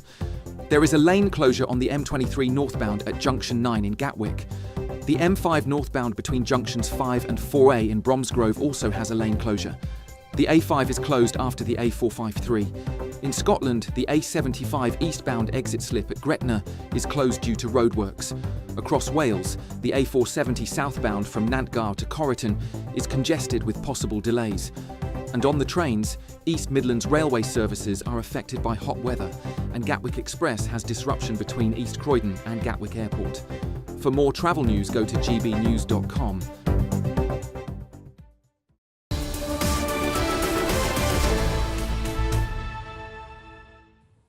Welcome back. It is 10:36 and this is Britain's Newsroom with Andrew Pearce and Olivia Utley. Now, if you're drinking your coffee, perhaps put it down, because Sir Sadiq Khan, he's only been a Knight of the Realm for a year. He is the Mayor of London, sadly, has been elevated to the House of Lords of one of Sir Keir Starmer's final acts of lunacy as Prime Minister. 25 peers were announced, even though Keir Starmer wants to abolish the House of Lords, even though he says the fact that we've got more than 800 peers, making it the second largest legislature in the world after Chinese People's Republic, is too big. So it could be that Sir Sadiq Khan, Lord Khan, could become a minister in Andy Burnham's cabinet. Well, Reform UK have blasted the move, accusing the Prime Minister of favouritism, as it's revealed 16 of his appointments to the House of Lords will be Labour members. And no reform, that's the point. Starmer's appointed not a single Reform member to the House of Lords. Well, we now speak to someone who knows Sadiq Khan very well, having run against him as London Mayor. It is member of the London Assembly, Susan Hall. Susan, what do you make of this? I think lots of our viewers will, especially those who live in London, may be pretty astonished at this news, because what exactly has Sir Sadiq Khan done to deserve a peerage? Nothing. Well, I don't know. Don't ask Andrew, because I think he'd come with better answers than I will. I don't know, and it's amazing, isn't it? Because he said himself that he thought it should be abolished. But you see, this is what these Labour politicians are like, aren't they? They say all of these things, but when they're offered these jobs, they take them straight away. Can't believe a word they say. If he does go into the government as a minister for environment, presumably, if he actually ends up doing that, he will have to stand down as Mayor of London. The Mayor of London is, in my view, the best job there is in the country. It's a £22 billion budget. It's a massive thing. Sadiq Khan wants more and more devolution. He wants to be able to tax us all in London even more, although we're taxed to the nth degree at the moment. He can't do that and do a proper job in the Lords. So as with everything at the moment, we're going to have to wait and see. We don't know what the new Prime Minister's going to do. We don't know now what Sadiq Khan's going to do. This is no way to run our country. It's absolutely disgraceful. And Susan, just a year or so ago, he was made Sir Sadiq Khan. Now he's Lord Khan. If he walked away from the mayoralty, there'd have to be an election. Andy Burnham's done that in Greater Manchester. My view is he'll pop in and out of the Lords when it suits him, and he'll become a part-time mayor of London. Well, that's right. We can't afford that at the moment, Andrew. As you and Olivia know, that London is in a terrible state. And despite when he was fighting me for the election, saying that he was going to produce more police officers, there's going to be less police officers soon than there were when he came into position 10 years ago. And we know we've got far more people in London, and we know the police are in a terrible state. They're not funded as they should be. So he's made an absolute hash of this job. He can't then do something else without standing down from this. But I'd like you, Andrew, I don't think he will stand down. He just loves collecting titles and he loves feeling important. If I'm mystified by this, but, you know, as with everything, we're going to have to wait and see what happens. Well, Susan, I suppose Sadiq Khan's supporters, to be fair to him, would say that he has won multiple mayoral elections, so perhaps that in itself is enough for elevation to the House of Lords. One theory I wanted to put to you, a little pet theory of mine, is that perhaps Keir Starmer did this as a final way to annoy Donald Trump, who absolutely hates Sadiq Khan. What do you think about that? Yes, they do hate each other, that's true. And I think it was appalling. The way Sadiq Khan reacted to the most important politician in the Western world, I would say, was disgraceful. And so I understand why Trump hates him. There's a lot of people in London that dislike Sadiq Khan. His whole attitude to ULEZ, which hit the poorest the most, it was absolutely diabolical. The fact that he doesn't support the police service properly, and the Metropolitan Police are lacking so much in funding, and they don't get proper support from him either. I mean, I could go on and I won't because you've got a whole programme, but he's pretty dire. But he can't go into the Lords and then take another position from that. If he pops in and out, which is what Andrew has suggested, he could do that. But as I said before, he's got a £22 billion budget. There are lots of things going wrong in London. He has to stay focused on the best job, in my view, in the country. And Susan, we haven't even talked about crime. There's been a knife crime epidemic. You're running at a big risk if you get your mobile phone out in the street in London. We've seen these muggers on those electronic scooters, and house building. Isn't it at an all-time low in London? And yet he pledged a major boom in house building. I mean, on every level, he's a failure. Well, that's right. And Andrew, it's all sound bites, isn't it? I often hear Olivia say, it's sound bites. It's like Burnham coming in. All we hear are sound bites. We don't actually know anything. With Burnham, he won't let proper press talk to him, journalists talk to him. Sadiq Khan's not much better, you know. He'll talk to James O'Brien on LBC. Of course he will. You know, we can all sit and have a chat and say how wonderful you are today, Mr. Khan. He doesn't get proper scrutiny from the Labour members on the London Assembly at all. They hand in gifts of questions. So, you know, God help us going forward. Got a Prime Minister, we don't know what he stands for. And I've just seen that his new head of policy, I think it is, political strategy, is going to be the chap that was head of comms for Hope Not Hate. Well, God help us, quite frankly. I mean, those of us that are slightly on the right are going to be suffering really badly. But at the moment, we don't know how badly because none of us know any of the answers to our questions. Well, Susan Hall, thank you very much for joining us on Britain's Newsroom. Well, I suppose Keir Starmer, he prides himself on winning that Labour election, turning around that Conservative majority. I mean, you could say the same, couldn't you, for Sadiq Khan? I guess his supporters would. Yeah. We did have Boris Johnson in power, which seems an extraordinary thought now in London. And Sadiq Khan managed to change all of that, and it now looks as though London is going to be a Labour city forever. So, in some respects, he has been very successful. In that respect, yeah. But, I mean, London has changed completely. I think you have to look at the demography of London. There's a very large Muslim vote, and Labour traditionally has enjoyed the Muslim vote. That has begun to break down now, of course, because of independent Muslims. And he's done he's only halfway through his third term. And I found a quote where he said, "Oh, it'll take me 6 terms." I mean, who is he? Vladimir Putin? I mean, 24 years of Sadiq Khan? I don't think so. We're heading for we've just had his 10th anniversary. We've got 2 more years. But if he's taken that period, he's going to go to the House of Lords, he's going to strut his stuff, which means he won't be doing a full-time job as Mayor of London. Well, in fairness to Sadiq Khan, do you have to be fair? Have to be balanced on this programme. Somebody has to be. We should say that he isn't here to defend himself against the accusations. He's very welcome to come on GB News. Very welcome to come on GB News, Mr. Mayor. I'll even call you Sir Sadiq. Up next, on leaving office, all Prime Ministers aim to go out with a bang, but Sir Keir Starmer is hoping to leave a quieter legacy for dog lovers. Before we get into that, the forecast for some of the top European destinations.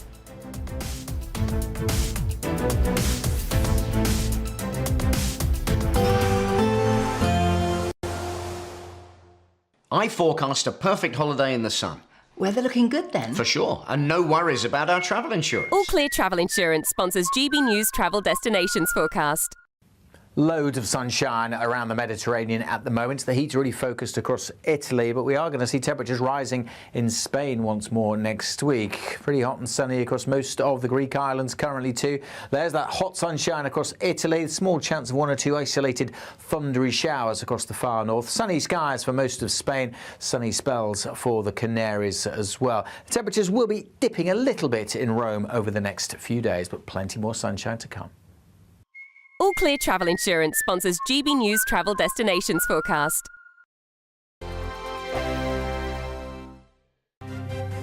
GB News Breakfast, every day from 6 a.m.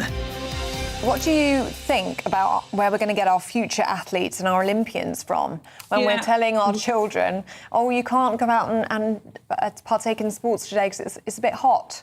It's a bit hot. Yeah, I know, it's ridiculous, isn't it? I mean, you're absolutely right. And, not only are we cancelling sports days in some schools, and you said, have to. No, they don't have to. This is the choice that the schools are making and the heads are making. So my granddaughter's school, I've just done the school run this morning. They're not cancelling their sports day. They're just being sensible. Why not move it to the morning? I've just dropped her off now. It's 17 degrees. So they're perfectly capable of running at 9 o'clock in the morning instead of 2 o'clock in the afternoon. There's lots of ways that they could think outside of the box and do this. I mean, Labour is just about to cut 22% from the sports budget as well. GB News, the People's Channel. Tubes & Co. Weekdays from 6 p.m. Industrial action in the 70s, all of that is part of the culture of that great town, and it's something that reflects a lot about the rest of us. Right, but the word culture does not... It doesn't mean opera. That's history. Yeah. That's the history of the town. How is this money spent? Whose money is it, right? I presume it's taxpayers' money, i.e. my money anyway, and if you pay tax, Susie, that will I do pay a bit, Calvin. Okay. Yeah. Not as much as you, I'm sure. No, but how much do we spend on the City of Culture for Hull? Do you know? Well, look, so these shortlisted towns, they will receive £60,000 each to develop their full bids. Apparently, it's about restoring pride in local areas. They want to deliver a decade of national renewal. They want to shine a light on local visions and voices, they say, from across the UK. GB News, the People's Channel. Britain's Newsroom. Weekday mornings from 9:30. So you go along to the car showroom and only like 10%, at most maybe 15%, pay cash. The rest buy on some form of financing. And you often buy, it's a bit like a mortgage, and it's like buying a mortgage from the estate agent, which we all know is a terribly bad idea. Yeah. But this is what people did. And the deal is, the scandal is, the guys in the showroom were acting as dealers and brokers, and they were in many cases inflating the interest rate that you paid so that they could get bigger commission. And they didn't declare that. So you basically ended up paying more for your car than you would otherwise have done if you'd gone into the open market and found yourself, a better deal. How did that come to light? Well, over many years. I mean, this has been going on since 2007. GB News, the People's Channel.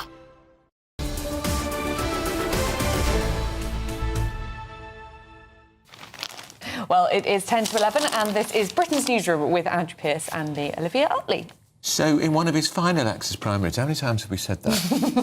In one of his final acts as Prime Minister, Keir Starmer wants to restrict the loudest fireworks to professional displays only, to reduce antisocial behaviour and to protect people, pets and wildlife. We're serious. Fun loving that one, isn't it?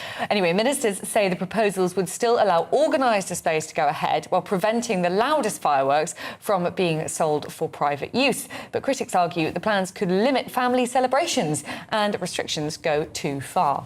Well, let's speak to Helen Whiteleg, who is campaigns manager at Red Wings Horse Sanctuary. Helen, I imagine, is this something you support? I mean, I don't know if your sanctuary is close to people's homes or whether the organised displays are more of an impact on your sanctuary.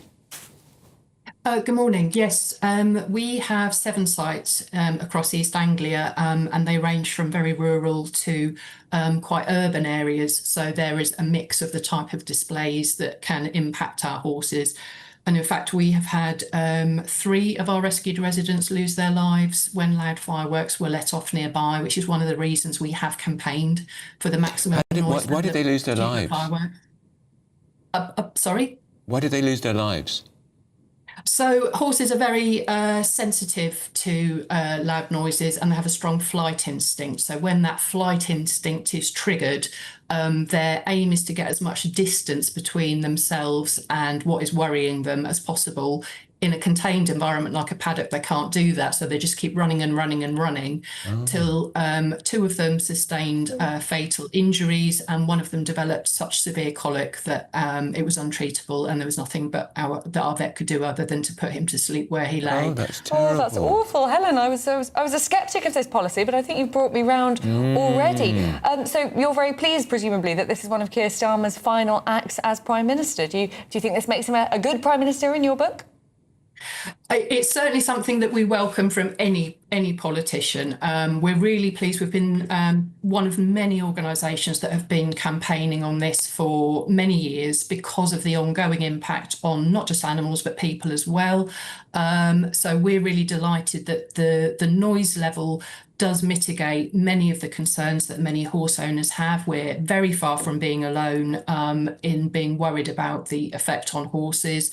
We know that horses die every year. They're not just isolated incidents. It is a pattern. But we're also members of the Fireworks Impact Coalition, so the impacts go beyond horses and even beyond animals. So we're talking about military veterans, we're talking about people who rely on assistance dogs, people who burn survivors, burns charities are also very worried. So although many people may think that a noise reduction is quite a strong step that they are worried about, I think it's worth bearing in mind that this is a compromise many people would feel, and there is still an element of risk, but we feel that this goes a long way to finding a better balance between allowing celebrations to continue and traditional dates to be marked in the way that people enjoy. We completely appreciate that, but it needs to be done in a way that doesn't cause quite such distress, cost, and sometimes tragedy to so many people across the UK. And Helen, it sounds like you've been campaigning on this issue for a very long time.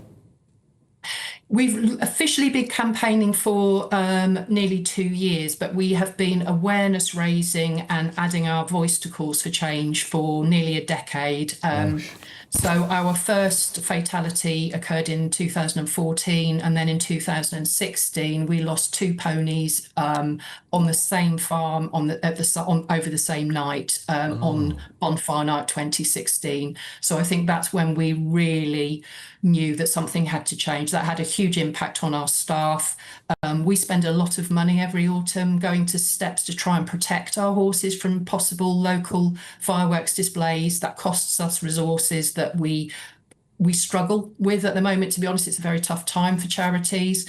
But also we feel that because awareness, as your reaction has indicated, people don't always realise the risk to horses and other animals. So actually we feel that this protects people who want to use fireworks and would be mortified if they felt that their private celebration actually caused the death of an animal nearby as well. Well, Helen, thank you very, very much for joining us on Britain's Newsroom. It's not so often a guest changed my mind, but I think in that 100%. case, she absolutely did. I've got a very fat, lazy cat who doesn't care at all about fireworks. Never thought it bothered her. No, I locked my two in a darkened room and put some nice classical music on. Well, still ahead, Andy Burnham is set to become the new Labour leader. Lots more on that after your break. This is Britain's Newsroom on GB News.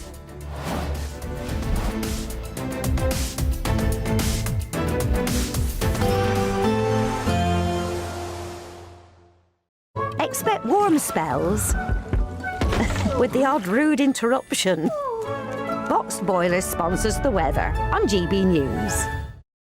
Morning, welcome to your latest weather update from the Met Office here on GB News. The next few days will bring more dry and sunny weather for the vast majority. It's going to turn a little cooler through the weekend.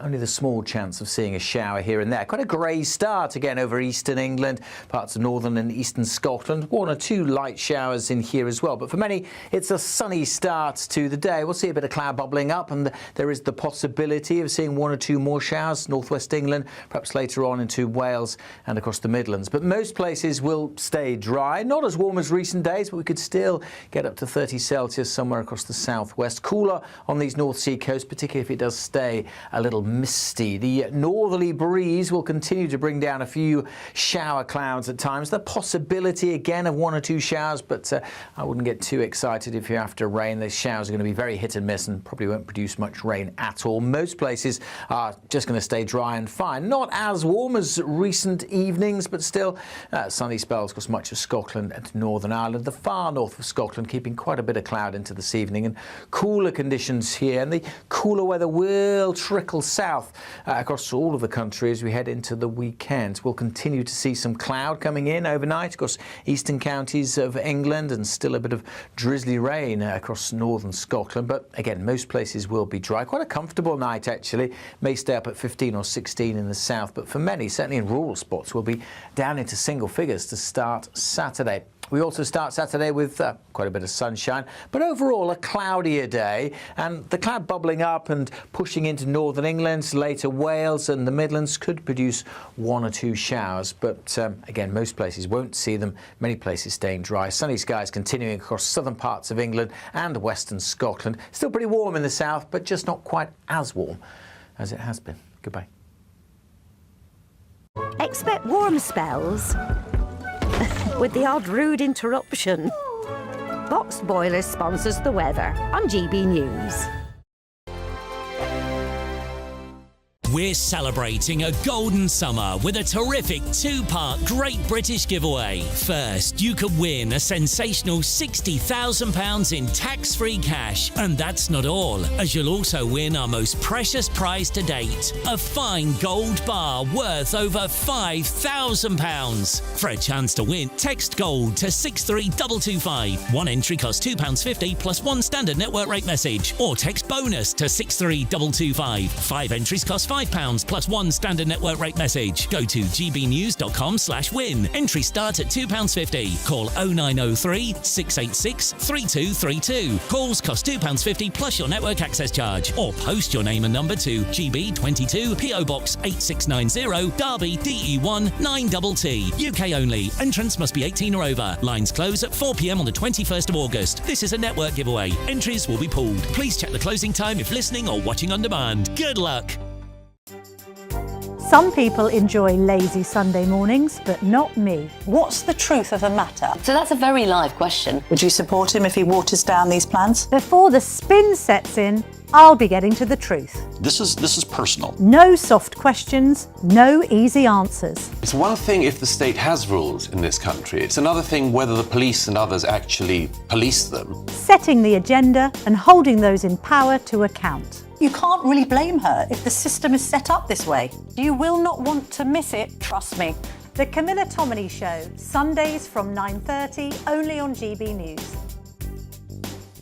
Bold. They are under no illusion. Brave. Are you a human trafficker? Boundless. I've had enough of the nonsense, and I'm not afraid to say it. Don't get us on the BBC. Every weeknight, I tear through the headlines. The smell of gasoline. Should we be worried about it? From Westminster madness to cultural war chaos. What I'm going to do now is they are throwing things out the car as we speak. Get ready, Britain. Here we go. Patrick Christie's tonight, weeknights from 9 p.m, only on GB News, Britain's news channel. As soon as it hits 11 and the headlines come in, Late Edition brings you the breaking news from all the front pages. because the news is going to happen. So get a head start today. Patrick Christie's tonight, Late Edition. Alex Armstrong tonight, Late Edition. From 11 o'clock every night. Only on GB News, the People's Channel, Britain's news channel. I've been in Westminster for a long time, but I know that though power may be here, its effect on people's lives is across the whole of the country. We may be where rules are made, but it's where they're implemented that matters. Join me, Jacob Rees-Mogg, for forthright and frank discussion on where Britain has come from, where it's going, and where it will end up. That's State of the Nation, Monday to Thursday, 8 to 9 o'clock. Vox Populi, Vox Dei.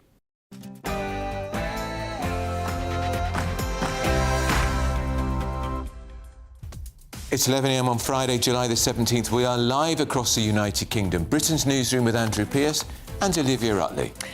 And it's a historic day. Andy Burnham will be confirmed as new Labour leader in an hour's time, paving the way for his coronation as Prime Minister on Monday, our 7th in 10 years. The so-called King of the North has promised to fix the big things. But will Britain under Burnham actually be any different?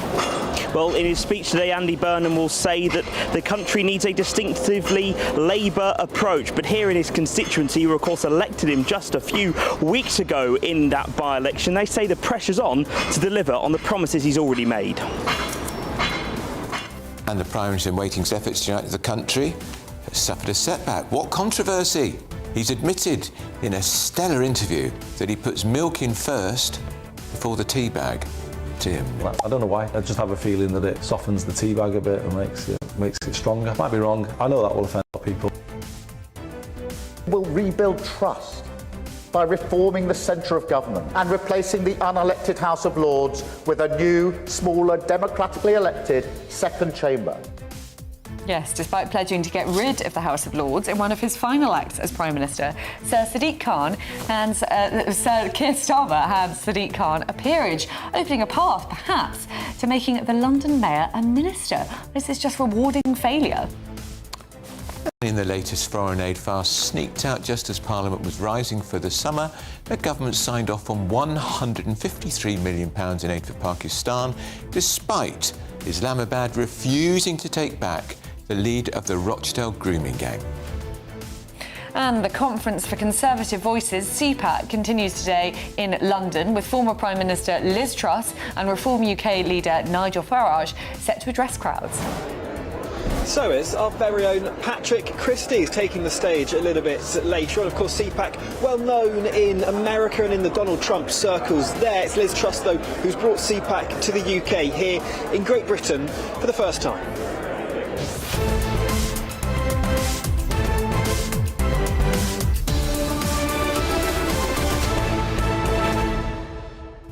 So at midday, it will be very carefully choreographed. There'll be a number of speeches. Significantly, one of the people who will speak before Burnham is unveiled as Labour leader today will be Shabana Mahmood, the Home Secretary. Now, don't read anything to that. That must mean she's going to be Chancellor, but she's also chairman of Labour's National Executive Committee, which set the rules for the coronation. So she'll speak.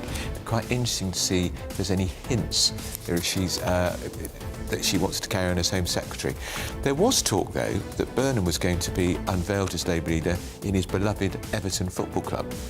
Was there? Yes. I can imagine that, yeah. And I suspect the reason they didn't do it is, were they struggling to get the crowds? Because a Premier League football ground, what will it have, 70,000 people? Yeah, it would look very empty. Very empty if they could only fill one stand. But that was definitely being talked about.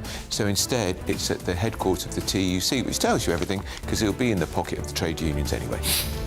Well, we'll have to see. It'll be really interesting. I think Andrew's right to hear what Shabana Mahmood has to say. That might be a bit more insightful than what we're getting from Andy Burnham, which at the moment does sound a little bit like just more generalities. We would love to know what you think about all of this, please send your views and post your comments by visiting gbnews.com/your say. But first, here's the news with Sam Francis.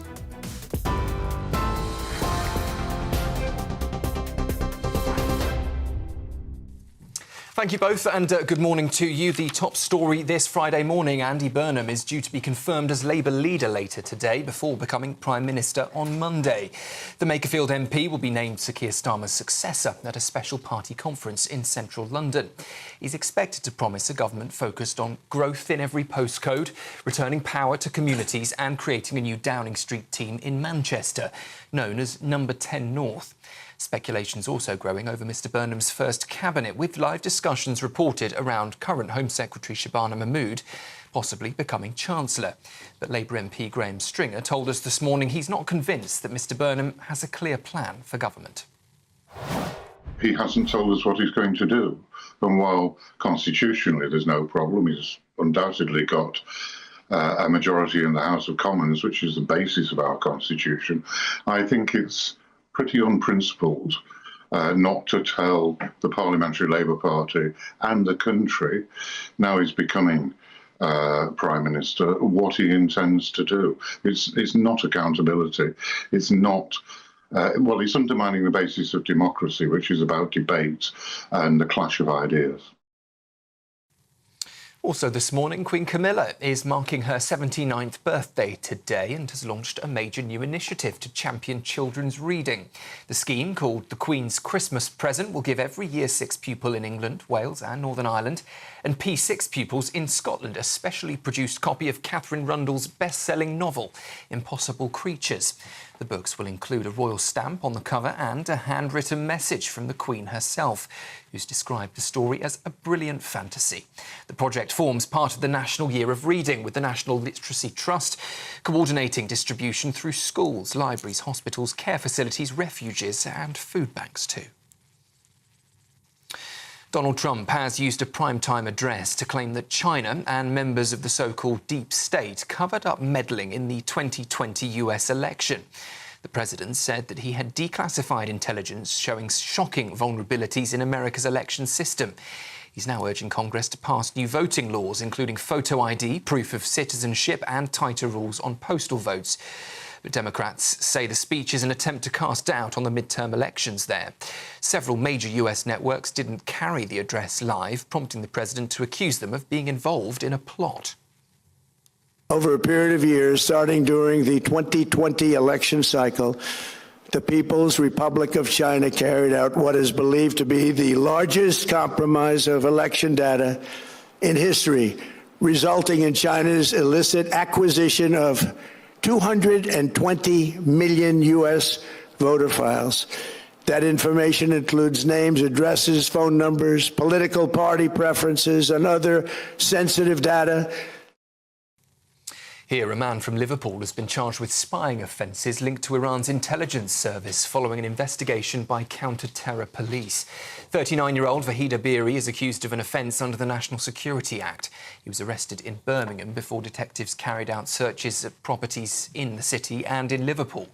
Officers say they've not identified any direct threat to the public or to any community or individual in connection to their ongoing investigation. And MPs are warning that limited access to legal aid is creating an unacceptably high risk of miscarriages of justice. A new report has said that financial thresholds for criminal legal aid in magistrates' courts is shockingly low. The threshold has not been uprated since 2009, despite prices rising by 64%. MPs say people earning the national minimum wage may be judged too well off to qualify, and are urging ministers to increase the limits in line with inflation and the cost of living. Those are the 11 o'clock headlines. Plenty more still to come with Andrew and Olivia.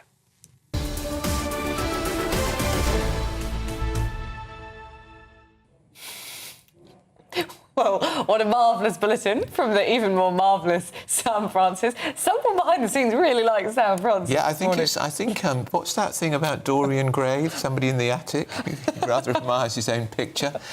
We do love Sam Francis.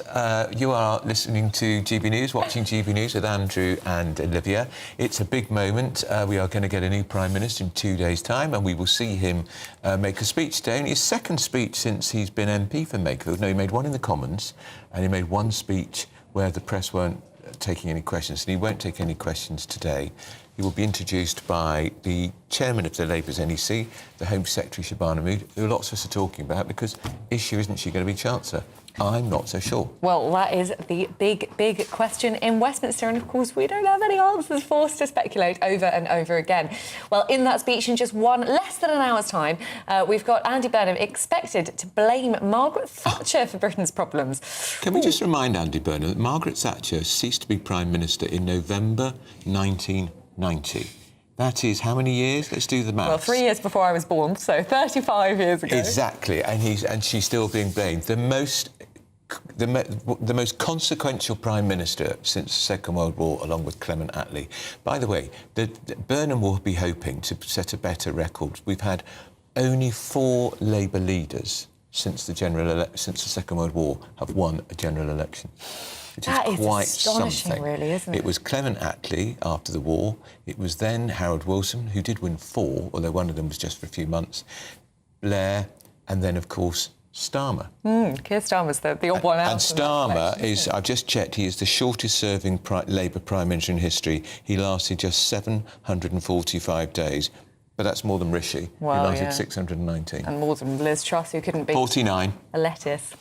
Yeah, so we are expecting Andy Burnham to say that everything went wrong in the 80s. As far as I was aware, things were pretty bad in the 70s and got rather a lot better. They got fixed in the 80s. Well, we're joined now by GB News' national reporter, Jack Carson, who is in Makefield. Jack, you've been speaking to people on the ground in Makefield. How do they feel about their newly elected MP becoming Prime Minister? Do they feel let down that he won't be spending very much time in the constituency, or proud? Well, I think there is a mix there. There's certainly no surprise from anyone that he is going to become the next Prime Minister.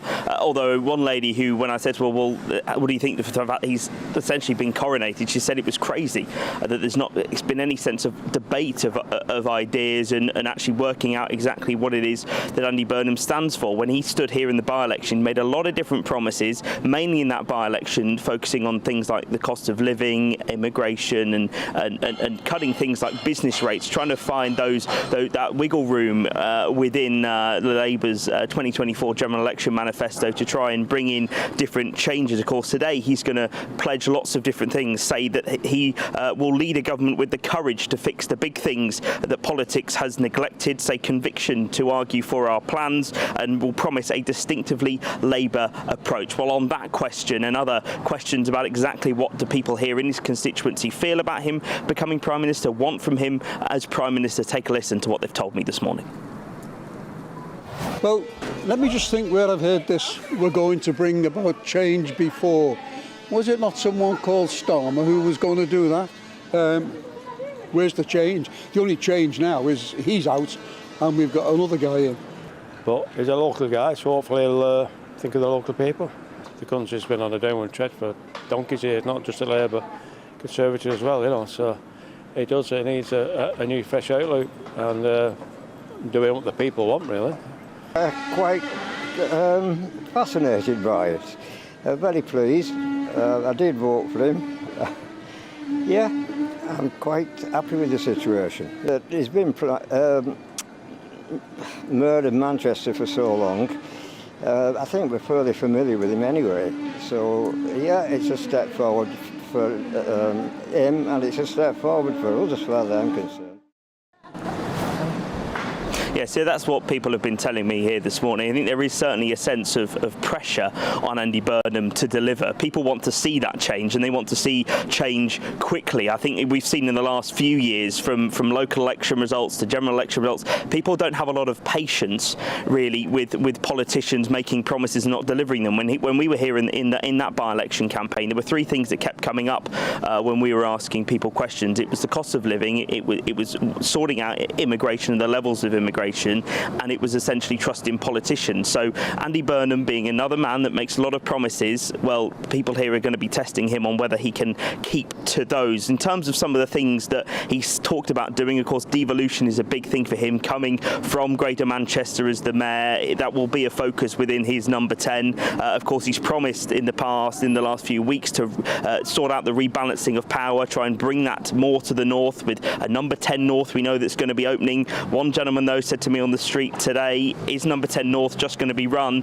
and be told what to do by number 10 Downing Street? What kind of impact is that going to have? Will there be a sense of independence in number 10's thinking and policy making to that in the south? Of course, we know that he wants to take greater public control of things like water and energy. On immigration, he said that it is something that needs to fall further, but not necessarily put a specific target on that for him under his control. And of course, you know, welfare and employment, he says he wants a fair and lasting reduction to the UK's welfare bill. But we saw what happened in the Commons when the outgoing Prime Minister, Sir Keir Starmer, tried to bring through welfare reform. It wasn't backed by his MPs, and more U-turns had to be made. So will Andy Burnham be able to command his party on that kind of reform, because he's pledged lots of big public spending commitments, and of course people here will be worrying, and as they have said to me today, is a tax is going to pay for that? Where is that tax going to come from? So there's a lot of concern, I think, because of the ambiguity necessarily, that people don't exactly know what Andy Burnham is going to do, and they'll hope that his speech today, when he is confirmed as the winner of this Labour leadership contest, will try and do some of that. Thanks. That's Jack Carson in Makefield, and I imagine a lot of people getting in touch on this day of Labour electing their 20th, well, they didn't elect him, their 20th leader since 1906. Ironically, the first Labour leader was Keir Hardie in 1906. And who was Keir Starmer named after? Keir Hardie. Well, his parents and knew you know something, what? didn't they? He only lasted 2 years as well. So they've got more in common. Cursed him, yeah. Well, a lot of you are writing in this. Not much love lost for Andy Burnham.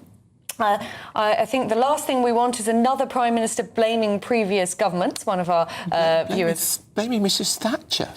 Well, it's imaginative, at least. She was elected in 1979. You weren't even thought of. No, but I mean... I was still at school. Quite refreshing, isn't it? Because we normally hear them blaming the last Conservative. Yeah. And the last Conservative government wasn't Conservative. That was part of the problem.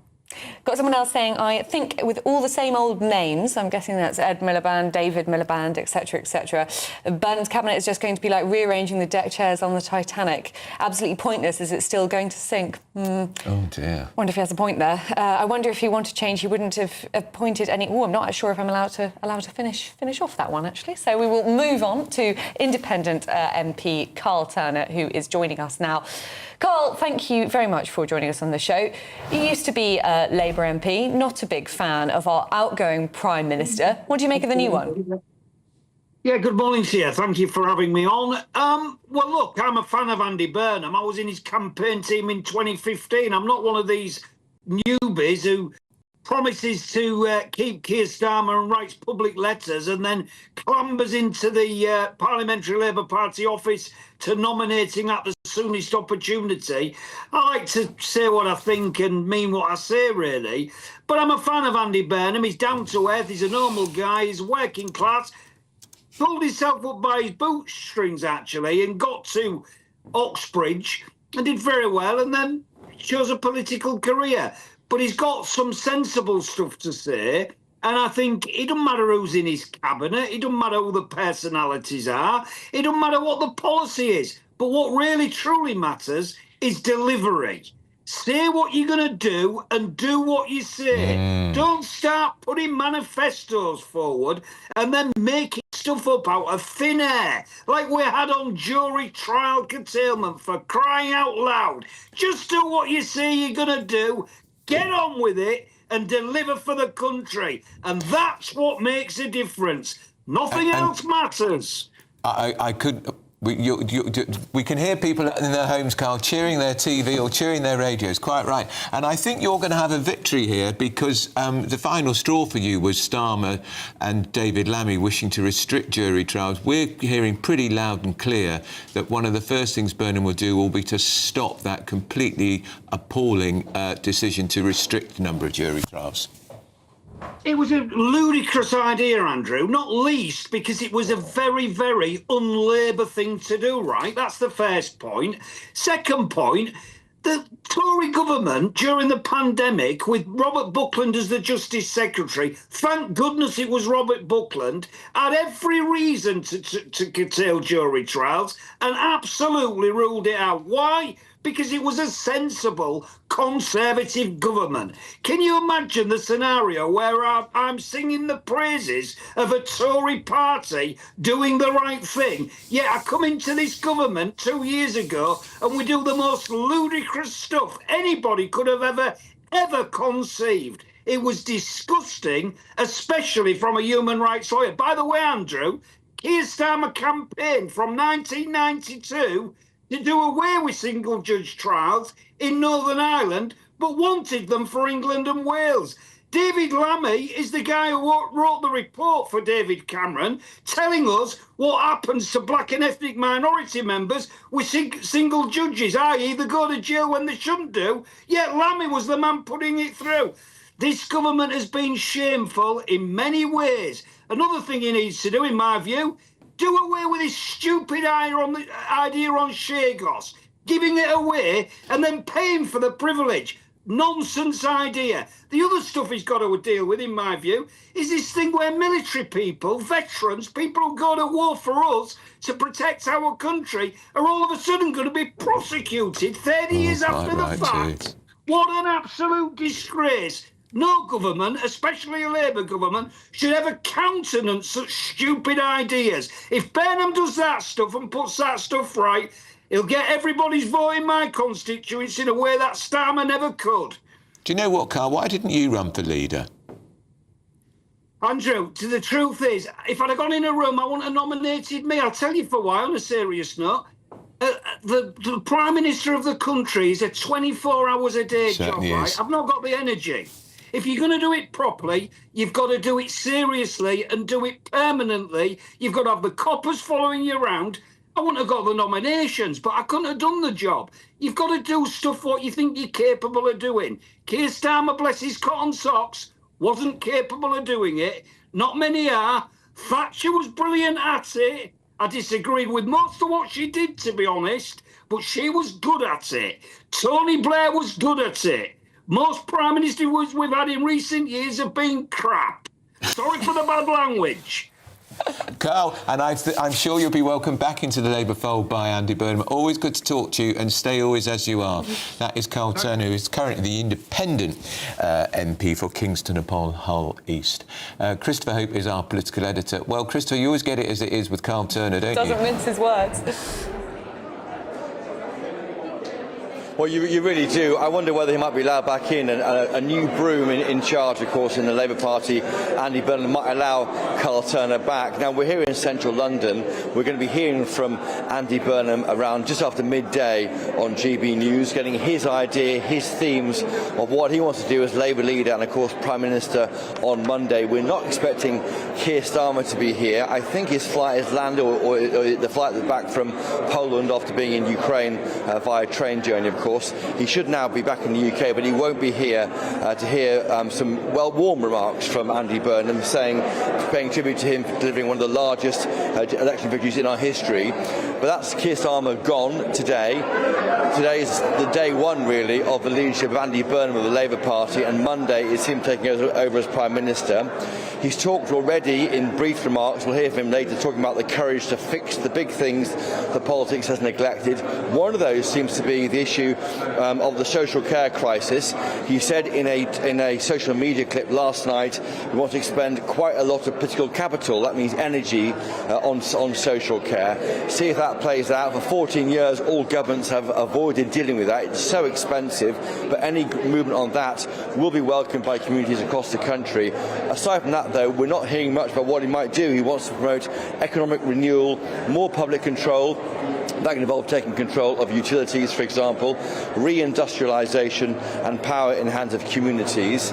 He'll seek to, probably as early as next week, travel around the country to the north, the south, Wales, Scotland, Northern Ireland to impress on them. This is our new Prime Minister, but so little is known about him. But of course he takes over on Monday. In a sense, forget Downing Street on Monday, it's Coronation Street for our new Prime Minister. Today you're at the home of the TUC, I think.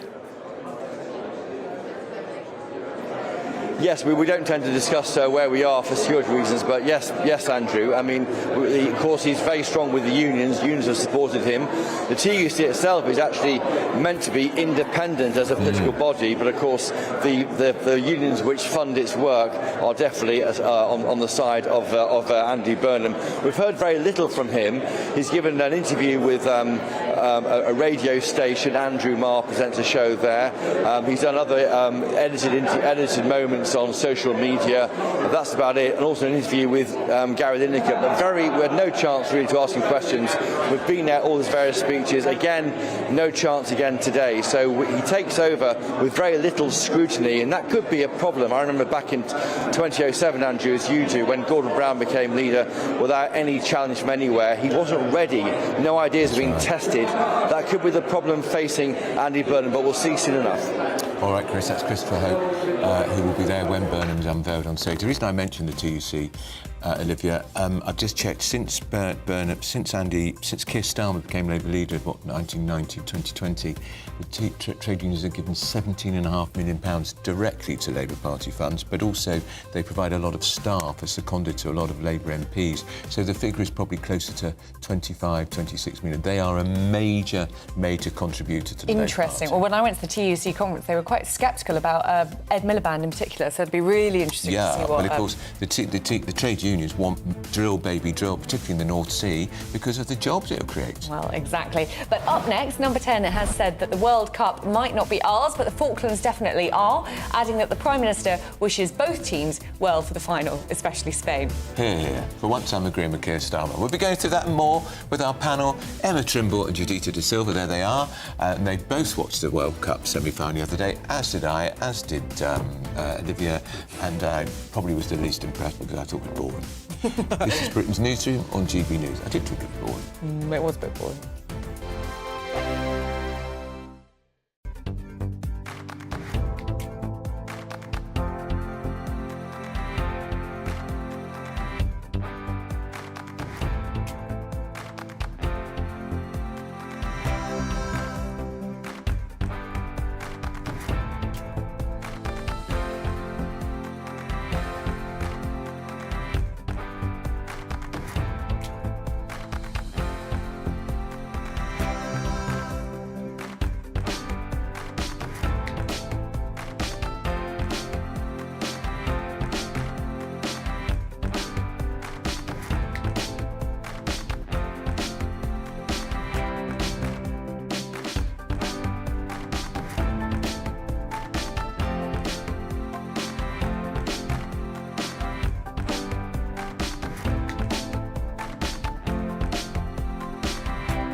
Here at GB News, we made a promise to tell your stories. And on the 6th of August, we're marking 5 years of doing exactly that. Celebrate with us by having your say. Join in the debates live on TV and radio.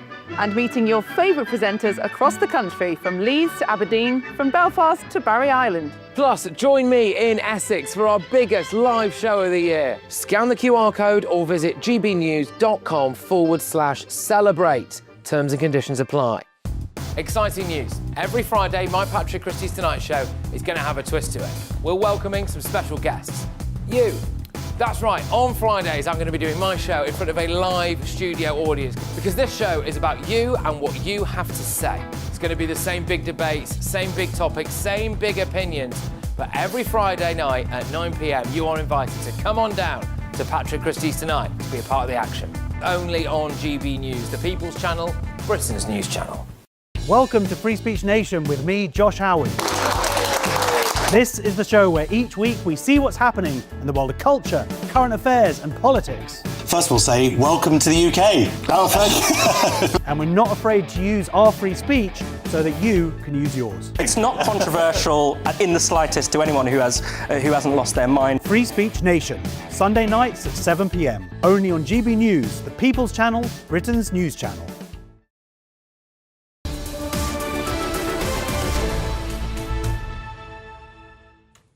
Well, welcome back. It is 11:28 and this is Britain's Newsroom with Andrew Pearce and me, Olivia Utley.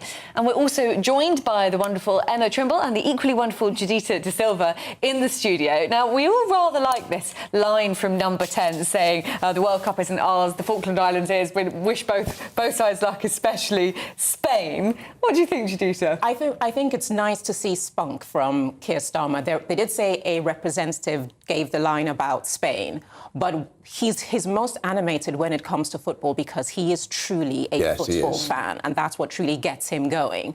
And I think this has been a unique World Cup because from what's happened with the referees to what's happened with Infantino to what we've seen happen on the pitch, even with that match between England and Argentina, where there is footage going around social media of essentially Messi strangling Bellingham off the pitch. None of those fouls were called.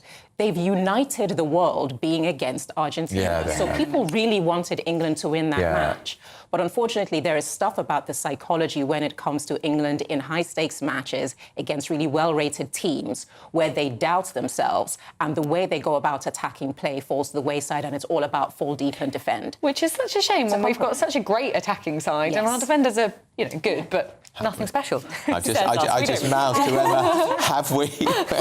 Andrew and I were just sharing a moment. We don't know. We haven't a clue if we've got a great attacker. I do know who Bellingham is, and I do know Lionel Messi is Messi, and I thought it was shocking that he, the most famous footballer in the world, a man of 39 years, so very experienced, should know better than standing beside that inflammatory political statement. I mean, I couldn't pick Messi or Bellingham out from a lineup. Oh, Emma! But even though the only World Cup match I have ever watched was the semi-final, and probably shouldn't have, maybe I jinxed it, but I do think this line is I think the it's only genius. good thing that has come out of this government. But I don't know. That's a bit harsh. It's the only harsh. patriotic thing that has come out of this government. But I don't know anything about football.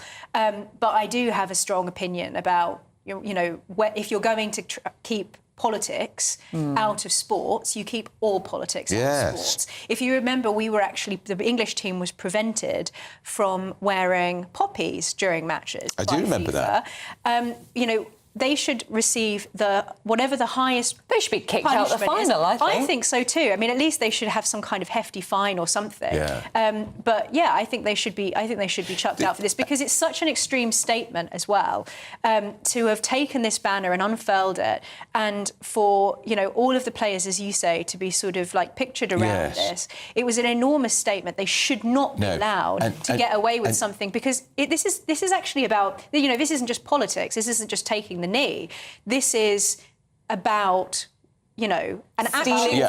Judita, some of the players right by that big poster, banner, whatever, are players, Argentinians who play in our Premier League. So they're in here, this country being cheered on by English fans, Scottish fans, Welsh fans, British fans are being cheered on. Being and there paid they are, millions and millions. being paid millions, insulting British people But with what that I liked was protest. the post on X that Ed Davey put out, that when Rodri and Alvarez sat in 2014 or 2024, when they sang Gibraltar in Spain, they were banned for a match. Were they? Yes. So essentially, Messi and all of those standing around that banner should be banned for the next match. They should be banned for the final. But then they'll say that the fish rots from the head. When you've got Infantino beginning the World Cup by giving the trophy of peace to Trump.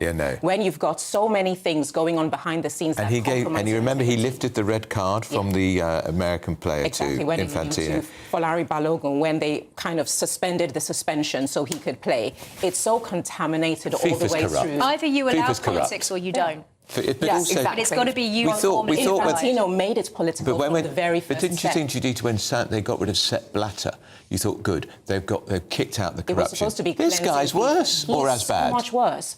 And when you think of what FIFA is globally, essentially you're meant to be this completely tarnish-free representation of a sport that is truly global. Everyone wants to bang on about American sports. They are American sports. Football is a sport that the poorest person can play it. All it takes is you and a ball. That is what makes people love it so much. To contaminate it, in a sense, with politics, with factionalism, you destroy what makes it great. So this is something that is a very bad look for FIFA. With pressure time, I just think it's for us all to wish Spain all the very best. Yes, let's look at our Spain shirts out. Absolutely. And Judith absolutely wasted as a political commentator. Very good at that, but you should be for football. But Emma, you are not having a new life as a football commentator, and nor am I. And nor would I want to. No, now still ahead. Still ahead. Andy Burnham is set to become the new Labour leader in less than an hour's time, but it's already looking like the Makefield MP won't get much of a honeymoon at all. All of that after your news with Sam Francis.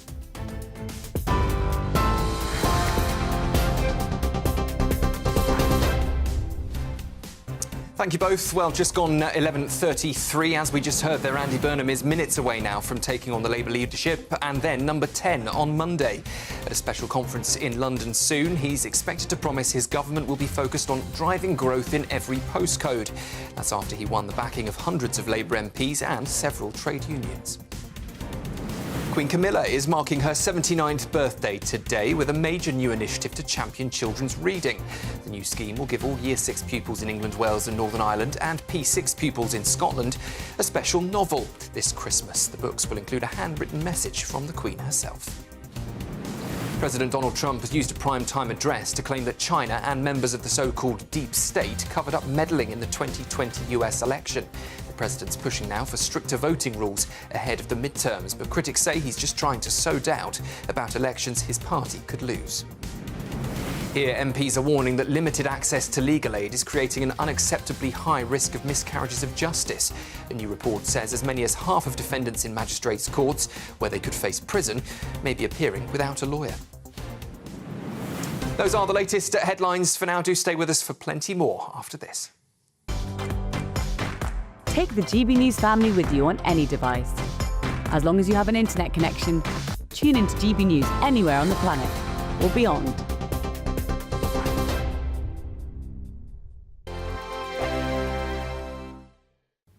Hello and welcome to the latest update from the Met Office for GB News. A cloudy start for some of us today, but becoming sunny as the clouds retreat back to the coast. Very warm, if not hot. That could spark the odd shower or thunderstorm later on, but very isolated. Most places are going to keep high pressure and dry weather going on through the rest of the day and the next few days and beyond, in fact. Here's the cloud I mentioned: northern Scotland, parts of eastern England, northern parts of Northern Ireland seeing some cloud initially. Much of this retreating back to the coast, but it remains for coastal parts of the north and northeast of Scotland, where it will feel considerably cooler with a breeze coming from the north. We've got some sunshine elsewhere, temperatures up to 31 Celsius, so another hot day. It's the last day in which temperatures will get to 30 Celsius because a cooling trend is on the way for the weekend. Having said that, it's a beautiful end to the day for Scotland. Still some cloud for the north of Scotland, but mostly dry. Elsewhere, it's sunny skies through the evening. Northern Ireland as well, much of England and Wales. Now, showers are likely to form, especially across higher parts of Wales and the southwest during the afternoon, and then into the evening, central southern England. These will be very isolated, but where they do fall, we're going to see some really quite heavy rainfall in a short space of time, some rumbles of thunder as well. Overnight, staying dry with a lot of cloud pushing into the north and the east, and clear spells towards the west and the south. A warm night for many, but actually turning a bit on the cool side across sheltered parts of Scotland. And we start the day in the north and the east with some low cloud, some spots of rain as well, a fresh breeze coming from the North Sea. And I think on the whole a cloudier day. We've got these areas of cloud across central and eastern parts that may well persist into the afternoon. With the cloud, add a fresher breeze, it is going to feel much cooler, but most places staying dry. 5 hosts, 5 opinions, 5 fearless debates, 5 unfiltered takes on the day's news. 5 reasons not to be anywhere else on Saturday night. This is the Saturday 5. You got me. You got me good there. Britain's biggest Saturday night TV show. It's not a bad brand. Yeah. Uncensored. Very, very racy tonight on the unpredictable. What does she say? Can you translate it for us? And always entertaining. And how can a country go from being led by William Wallace Saturday nights from 6 p.m. only on GB News. The People's Channel. Britain's news channel. You're going to want to stay tuned, trust me. As soon as it hits 11 and the headlines come in, Late Edition brings you the breaking news from all the front pages. because the news is going to happen. So get a head start today. Patrick Christie's tonight, Late Edition. Alex Armstrong tonight, Late Edition. From 11 o'clock every night. Only on GB News, the People's Channel, Britain's news channel.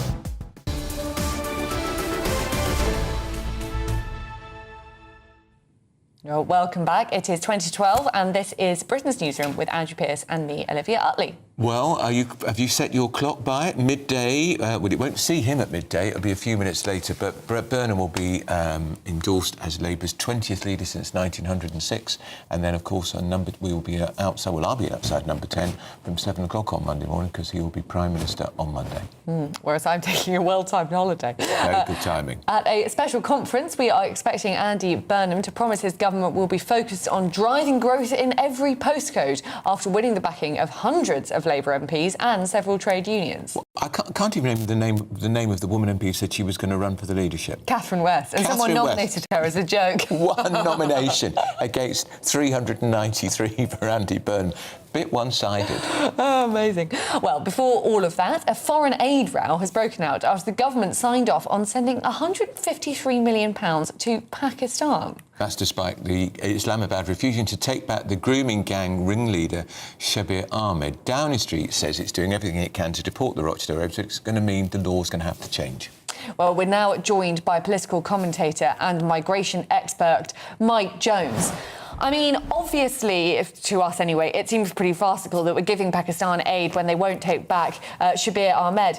But why are we giving Pakistan aid in the first place? They're a very rich country. I mean, by one metric, they're the 24th richest country in the world. That's a great question. And it's not just the foreign aid. Pakistan receives more than $4 billion in remittances from British Pakistanis living in the United Kingdom, and that's not taxed. So I think it's utterly farcical that we're sending them this foreign aid. It's basically a vanity project for the political class. They want to project the right vibes. They want to signal their virtue, but it's not in Britain's national interest. And I think this is the perfect opportunity to stop aid to Pakistan altogether. But Keir Starmer has given the green light because he's a weak Prime Minister, or I should use the past tense there. Mike, I floated the idea earlier, and I wasn't just being deliberately provocative, of course. We know that the Labour Party is struggling a lot now with its traditional Muslim vote. It's being dispersed. A lot of Muslims voted Green in the local elections, and we know there are 3 or 4 independent Muslims MPs in Parliament, and I'm told that number will rise to 30, 35 at the next election. Could it be as crude as that? It's a political calculation. Continue giving money to Pakistan rather than having a big row with the Muslim community if they withdraw the money. Yeah, that's a big part of it, and it doesn't just affect foreign aid. Look at Shabana Mahmood's visa bans. You know, she banned countries like Sudan and Afghanistan from the student visa list because of, abuse to that system. But who did she leave off? She left off Pakistan and Bangladesh. So, ethnic politics definitely plays a role in the sort of calculations, the policy calculations of the Labour Party. It's very tragic, but these are the intergenerational consequences of mass immigration. You don't just change your economy, you also change your society and the politics therein. Well, Downing Street has said that it's going to do everything it can to deport Shabir Ahmed.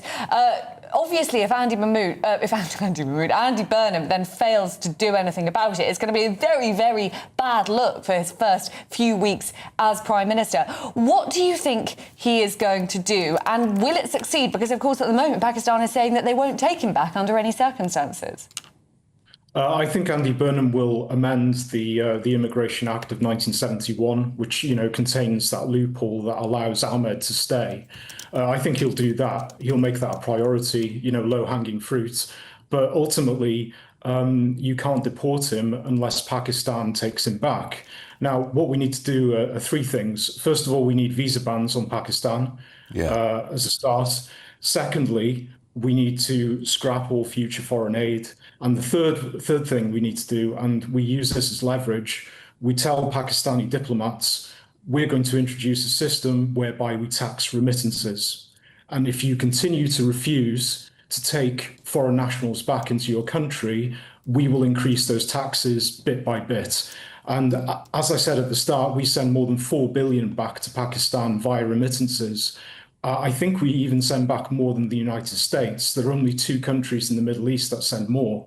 That's what Labour should do as a default setting. And, Reform UK, to their credit, have announced visa bans. But there's a great opportunity here for Kemi Badenoch as well. If she announces taxes on remittances and visa bans, with Pakistan being on that list, then that would be a great opportunity for her and her party. And this is a big test for Burnham because he let it be known, or sources close to Andy Burnham let it be known, we know what that means, it was him, said that he was pretty appalled this terrible man is still in Britain, and he would do everything he can to get rid of him. If he doesn't get rid of him, that's going to be seen as an early failure, which is not a good look. Yeah, it's going to be a millstone around his neck. And, the narrative will be baked into the cake that, Burnham isn't a welcome change to Starmerism. He's continuity Starmer. So this is an early test of his premiership. And whilst I think he will change the Immigration Act of 1971, he's going to have great difficulties dealing with Pakistani diplomats because, that country is acting like a superpower. They're not, of course, but they're mocking the British. They're saying stuff like, we're demonstrating a colonial mindset. I think one diplomat said that the reason Ahmed is a paedophile is because of the way he was brought up in the United Kingdom. So this is going to be a key early test for Andy Burnham. I'm not a fan of his, but, for patriotic reasons, I hope he's successful. Well, Mike Jones, thank you very much for joining us on Britain's Newsroom this morning. And of course, the simple solution was he was banged up for 22 years. Why did we let him out after 14? Why did we let him out after 14? Keep him in for 22 years. And he was violent in prison. If anyone should serve their whole sentence, surely that was the answer. And again, why doesn't the Attorney General say, I'm reviewing why this man was allowed out early. I don't think he should be allowed early. You're back inside. Well, exactly. Costs a lot of money. That's the reason.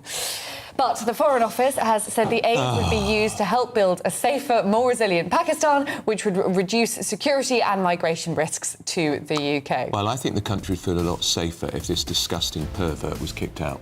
I think quite a lot of our viewers would agree with you. Do let us know if you don't agree with Andrew. That'd be very interesting. Anyone who wants Shabir Ahmed to stay in the country. But still ahead, Andy Burnham is set to become the new Labour leader in less than 15 minutes' time. Oh, it's getting exciting. But it's already looking like the Makefield MP won't get much of a honeymoon period. Backbenchers rebelling over policies they don't even know about yet. This is GB News.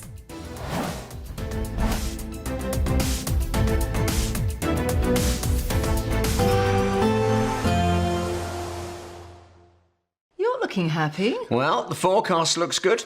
So you've sorted the travel insurance then? All Clear Travel Insurance sponsors GB News Travel Destinations Forecast.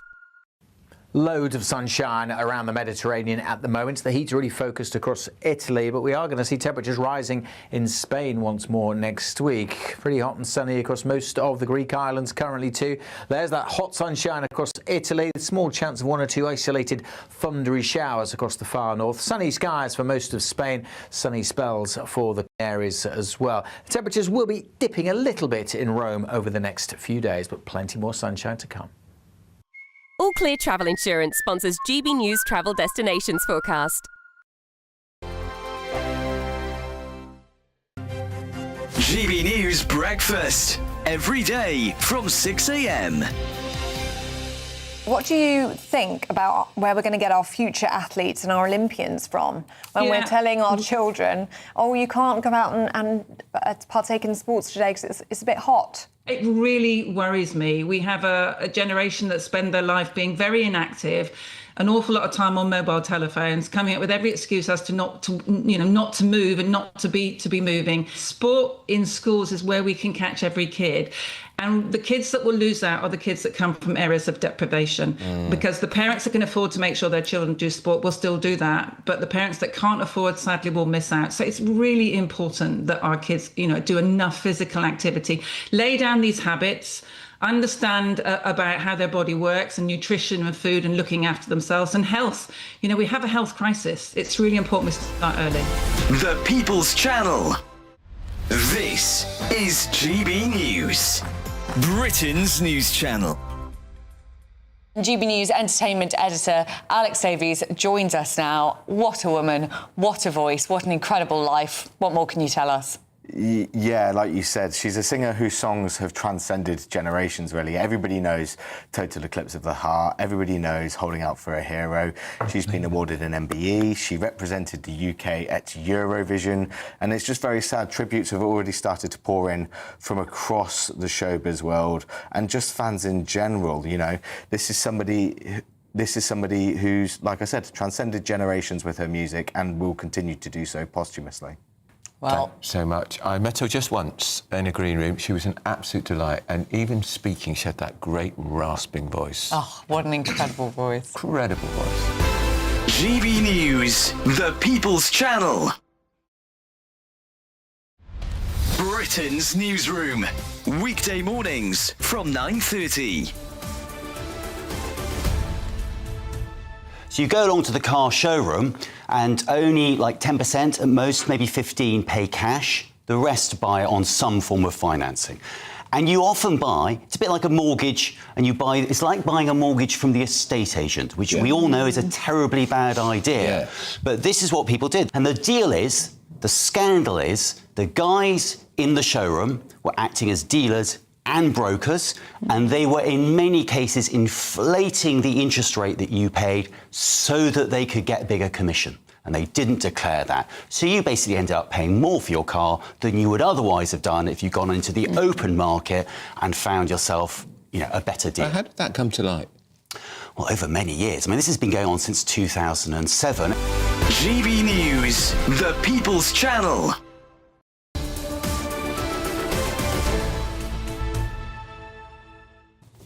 Well, it is just 10 minutes now until Andy Burnham becomes new Labour leader. I think it's going to be a little bit more than 10 minutes, actually, because we're going to have a couple of speeches first. We're going to get Shaban Mahmood, who's chairman of Labour's NEC. We're going to get the General Secretary of the Labour Party outgoing. She'll speak.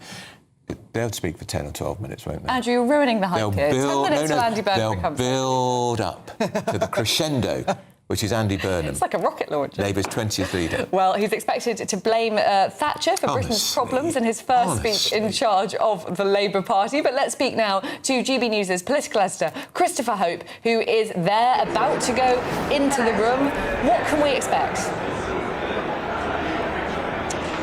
Well, I think you're right, Liv, there. There'll be an attack on Thatcherism. He'll talk about economic renewal, more public control, which, of course, is rolling back areas of the state which was sold off, privatised by Thatcher's government, Margaret Thatcher's government in the 1980s. Reindustrialisation, he'll say, and adding power into the hands of communities. He wants to be the leader of north, south of England, east and west, and also, of course, the nations of the UK, Scotland, Wales and Northern Ireland. One area he will talk about, we think, is social care. We heard he's keen to, he has said last night on social media, he's keen to expend political capital on that area. That means devoting his time to resolving the issue of social care, one avoided for the past 2 decades by governments of all colours. I've been wandering around the room inside in the past few moments. Someone who's there, well, I've seen Neil Kinnock, the former Labour leader. He's there. I can't see Tony Blair, Gordon Brown, Keir Starmer, maybe back in the UK now, we think, but he won't be here, although he will get credit from Andy Burnham for that election landslide back in July 2024. Others too, Anna Sarwar down from Scotland, the Scottish Labour leader who called for Keir Starmer to go, triggering the first crisis in Keir Starmer's government earlier this year. Jonathan Reynolds, the Chief Whip, he's here. Ellie Reeves, of course, the Solicitor General, and we are expecting, of course, those people's roles to change on Monday when the reshuffle will be underway, when Andy Burnham takes charge. But so far, we heard so little of him. We are trying to sketch out areas we think he'll look at, from remarks he makes on social media, edited clips his team put out, the occasional interview he gives to Gary Lineker or Andrew Marr, but not much more than that. He hasn't yet taken a question from GB News apart from in a pool clip, so we are waiting to try and get a chance to ask him about issues that our viewers and listeners care about. Immigration crisis. He called the crisis HMO Britain. He's concerned about houses of multiple occupation Britain. He said that in Ashton Town Football Club after his by-election win in Makerfield. I was there for that. But otherwise, not much more. We're trying to wait to hear what he's got to say to our viewers and listeners. So far, we are rather in the dark about what the Labour leader and Prime Minister on Monday has in store. Well, thank you very much, Chris, and we're all very much looking forward to hearing Andy Burnham speak in just, what do we reckon, Andrew, 10 minutes? I reckon a bit over 10 minutes, but they will build up because, look, this is a Labour leader. It's got to work, hasn't it? Because it didn't work with Keir Starmer, but Keir Starmer at least won a Labour leadership contest. Yes, I always felt a bit sorry for Keir Starmer. I'm sure our viewers will have a lot to say about that. Only because he took over as Labour leader right at the start of COVID, and so no one was at all interested in what he had to say. That's a point, actually. Yeah. Well, of course, that was partly the problem Kemi Badenoch had when she became Tory leader, because for the first year nobody was interested because the Tories were so reviled, and Keir Starmer didn't win that general election with a landslide. The Tories lost it with a landslide. Wow. It was so terrible. Yeah, so this is a speech. There'll be no questions from the press, I imagine, and then he'll be secreted away. Well, does he go back to Manchester for the weekend? Going back to Manchester, we think spending time with his family. You've got lots of the Labour faithful all gathered around there at the TUC who have thrown their weight behind Andy Burnham and their money, most importantly. I went to the TUC conference back in September, and they really did not like Keir Starmer over there. So let's see if Andy Burnham is any more popular. I think a lot of that will depend on whether or not he puts Ed Miliband in a senior role, because if he does, that's going to go down very, very badly with the unions. The unions do not like Ed Miliband's net zero zealotry, because it means that jobs are lost in some of their heartlands. Exactly. And of course the Tories won that by-election in Aberdeen South because they talked about one thing and one thing only: drill, baby, drill in the North Sea. And they won their first by-election in Scotland since, I think, 1967 or something. It was an extraordinary result.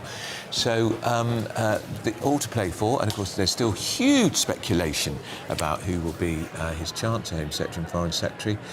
I don't know. I'm not sure that I believe it's going to be Sparnley, but we'll find out on Monday. Oh, Andrew's often right about this, actually. I put my bets where Andrew puts them. Yeah, I'm just not convinced, because so few people will know. I mean, 4 or 5 people maximum. Who would they be telling? How would it leak out? And it is true that Shabana Mahmood has never really expressed any opinions on the economy She's got no economic experience. She's never worked in that area. She's a clever lawyer. She's a very good Commons performer. I would say she's one of the most impressive cabinet ministers in a cabinet which is not very impressive. It is fascinating, isn't it, how much, we've heard so many of our guests say this on this programme, how much gender balance is going to come into it. I think the Tories are just as guilty of this as Labour, but it does seem a little bit ludicrous that the Prime Minister has got to choose the top jobs based on balancing men and women. Obviously, we just need the best person for the job, particularly in something like Chancellor. I mean, I'm a woman. I'd much rather have a man who was good than a woman who was bad. Yeah, and of course part of the reason Rachel Reeves got that job as Chancellor is because she was the first woman Chancellor of the Exchequer, and Labour are still very sore about the fact in 126 years of their glorious history, they have never, ever elected a woman leader. No, and it is getting quite embarrassing. It is getting embarrassing, and there wasn't a woman even in the picture this time. Angela Rayner might have been if she hadn't got into difficulties over, not paying £40,000 stamp duty on the purchase of that flat on the south coast, but no woman was even in the picture. No, and I think of Keir Starmer's government, he did have a few senior women at the top, Shabana Mahmood and Yvette Cooper, of course, but behind the scenes, the people who are actually, running the country from number 10, because we're not very collegiate in this country. It's not really the cabinet that runs it. Well, they it's complained about the Blokes Club, didn't they? The Boys Club. Exactly. It was all a boys' club in number 10. So there was Sue Gray, of course. Remember, she was the chief of staff. She didn't last long. She didn't last long. She did the famous... She was supposed to be an impartial civil servant who did the reporting to Boris Gate, ended Boris's career, then went to work for Keir Starmer. His chief of staff, she was out in months. Exactly. Well, so trying to see if we can recognise anyone in that room. I think I might have just seen Andy Burnham's wife go in there. It does look pretty full in there, although it's not a huge crowd. Well, if that's all they could manage, no wonder he didn't do it at Everton Football Club. Because that would be attendance 70,000, and if he only had 4 men and a dog in there, that wouldn't have looked so great. How nervous will he be, do you think? Ooh, well, I don't think very nervous, because he's not going to face any very tough questions, is he? None. No. I wonder if he'll take anything at all from the press? No, I suspect not. No. And does his wife then go on the platform with him? Oh, I the wonder. The obligatory kiss? Well, Might he do things differently? Yeah, something I quite liked about Keir Starmer, actually. It was quite refreshing, the way he wasn't always dragging his wife and his children into the photos and doing all the hand-holding and the kissing. I never felt that's very, very British. No. She will be very pleased to be out of it, because I don't think she ever really liked it very much, Lady Victoria. We saw her at... where did we see her? Was it the NATO summit? A rare trip? Yeah. Was it the Elysee Palace? Can't remember. Something like that. Yeah, but I never thought she liked it. So the countdown, we're building up to the countdown. This will be the Labour Party's 20th Labour leader since the party was formed in 1906. Keir Starmer, the 19th, and also the shortest-serving Labour Prime Minister in the party's history. Oh, and only 4 Labour leaders out of those 20, as Andrew alluded to earlier, has managed to actually win a general election. Post-war, because Ramsay MacDonald won one before. Oh, post-war. It's debatable. Not many. So Clem Attlee, who was one of the most significant Labour post-war Prime Ministers, the welfare state was created on his watch. Harold Wilson, who won 4 elections. Tony Blair, who won 3, a consequential Prime Minister, even though you might not agree with him, he was consequential. And Keir Starmer, who was utterly inconsequential. Totally inconsequential. How will history remember him? Will it remember him? It's a very good question. It does sound, our guest Helen from the Horse Sanctuary really persuaded me on this. Perhaps Keir Starmer's legacy will be quieter fireworks for dogs. And if that's the case, maybe that's a pretty good legacy. Although I think we can all agree quite a small one. We rather like that policy. We very much like that policy. So well done, Keir Starmer. And I hope that one of the first things Andy Burnham does is kibosh this ludicrous Chagos Islands plan. I wonder what he will do about that. It's fascinating, isn't it? Just how many questions we've got. We don't know anything at all. When are we going to find out? It's not going to be today. Will it be on Monday when he goes into Davos? A short speech. Not. And Parliament won't be sitting now until middle of September for a week, and then the Labour conference. Yeah, maybe that's where we'll find which I think is in Liverpool. We'll be there, no doubt. Oh, we'll be there. We'll be there. Yes, we are very much looking forward to that. And look, we've got some people on their feet. Perhaps we're going to see the great man himself soon. You will find out very soon with Tom and Nana. Yes, good afternoon, Britain. It is now 12 o'clock on, of course, Friday the 17th of July, the day that we find the next leader of the Labour Party. And it is an already sewn-up contest. It's not like the previous announcements where there would be a bit of jeopardy in terms of who could possibly win this contest. In effect, well, we know there is only one candidate. And, of course, that is Andy Burnham. He'll face no challenges because everybody wants him to lead the party. There is no opposition, but when he does arrive in office, when he's sworn in on Monday, he'll be met with warnings from the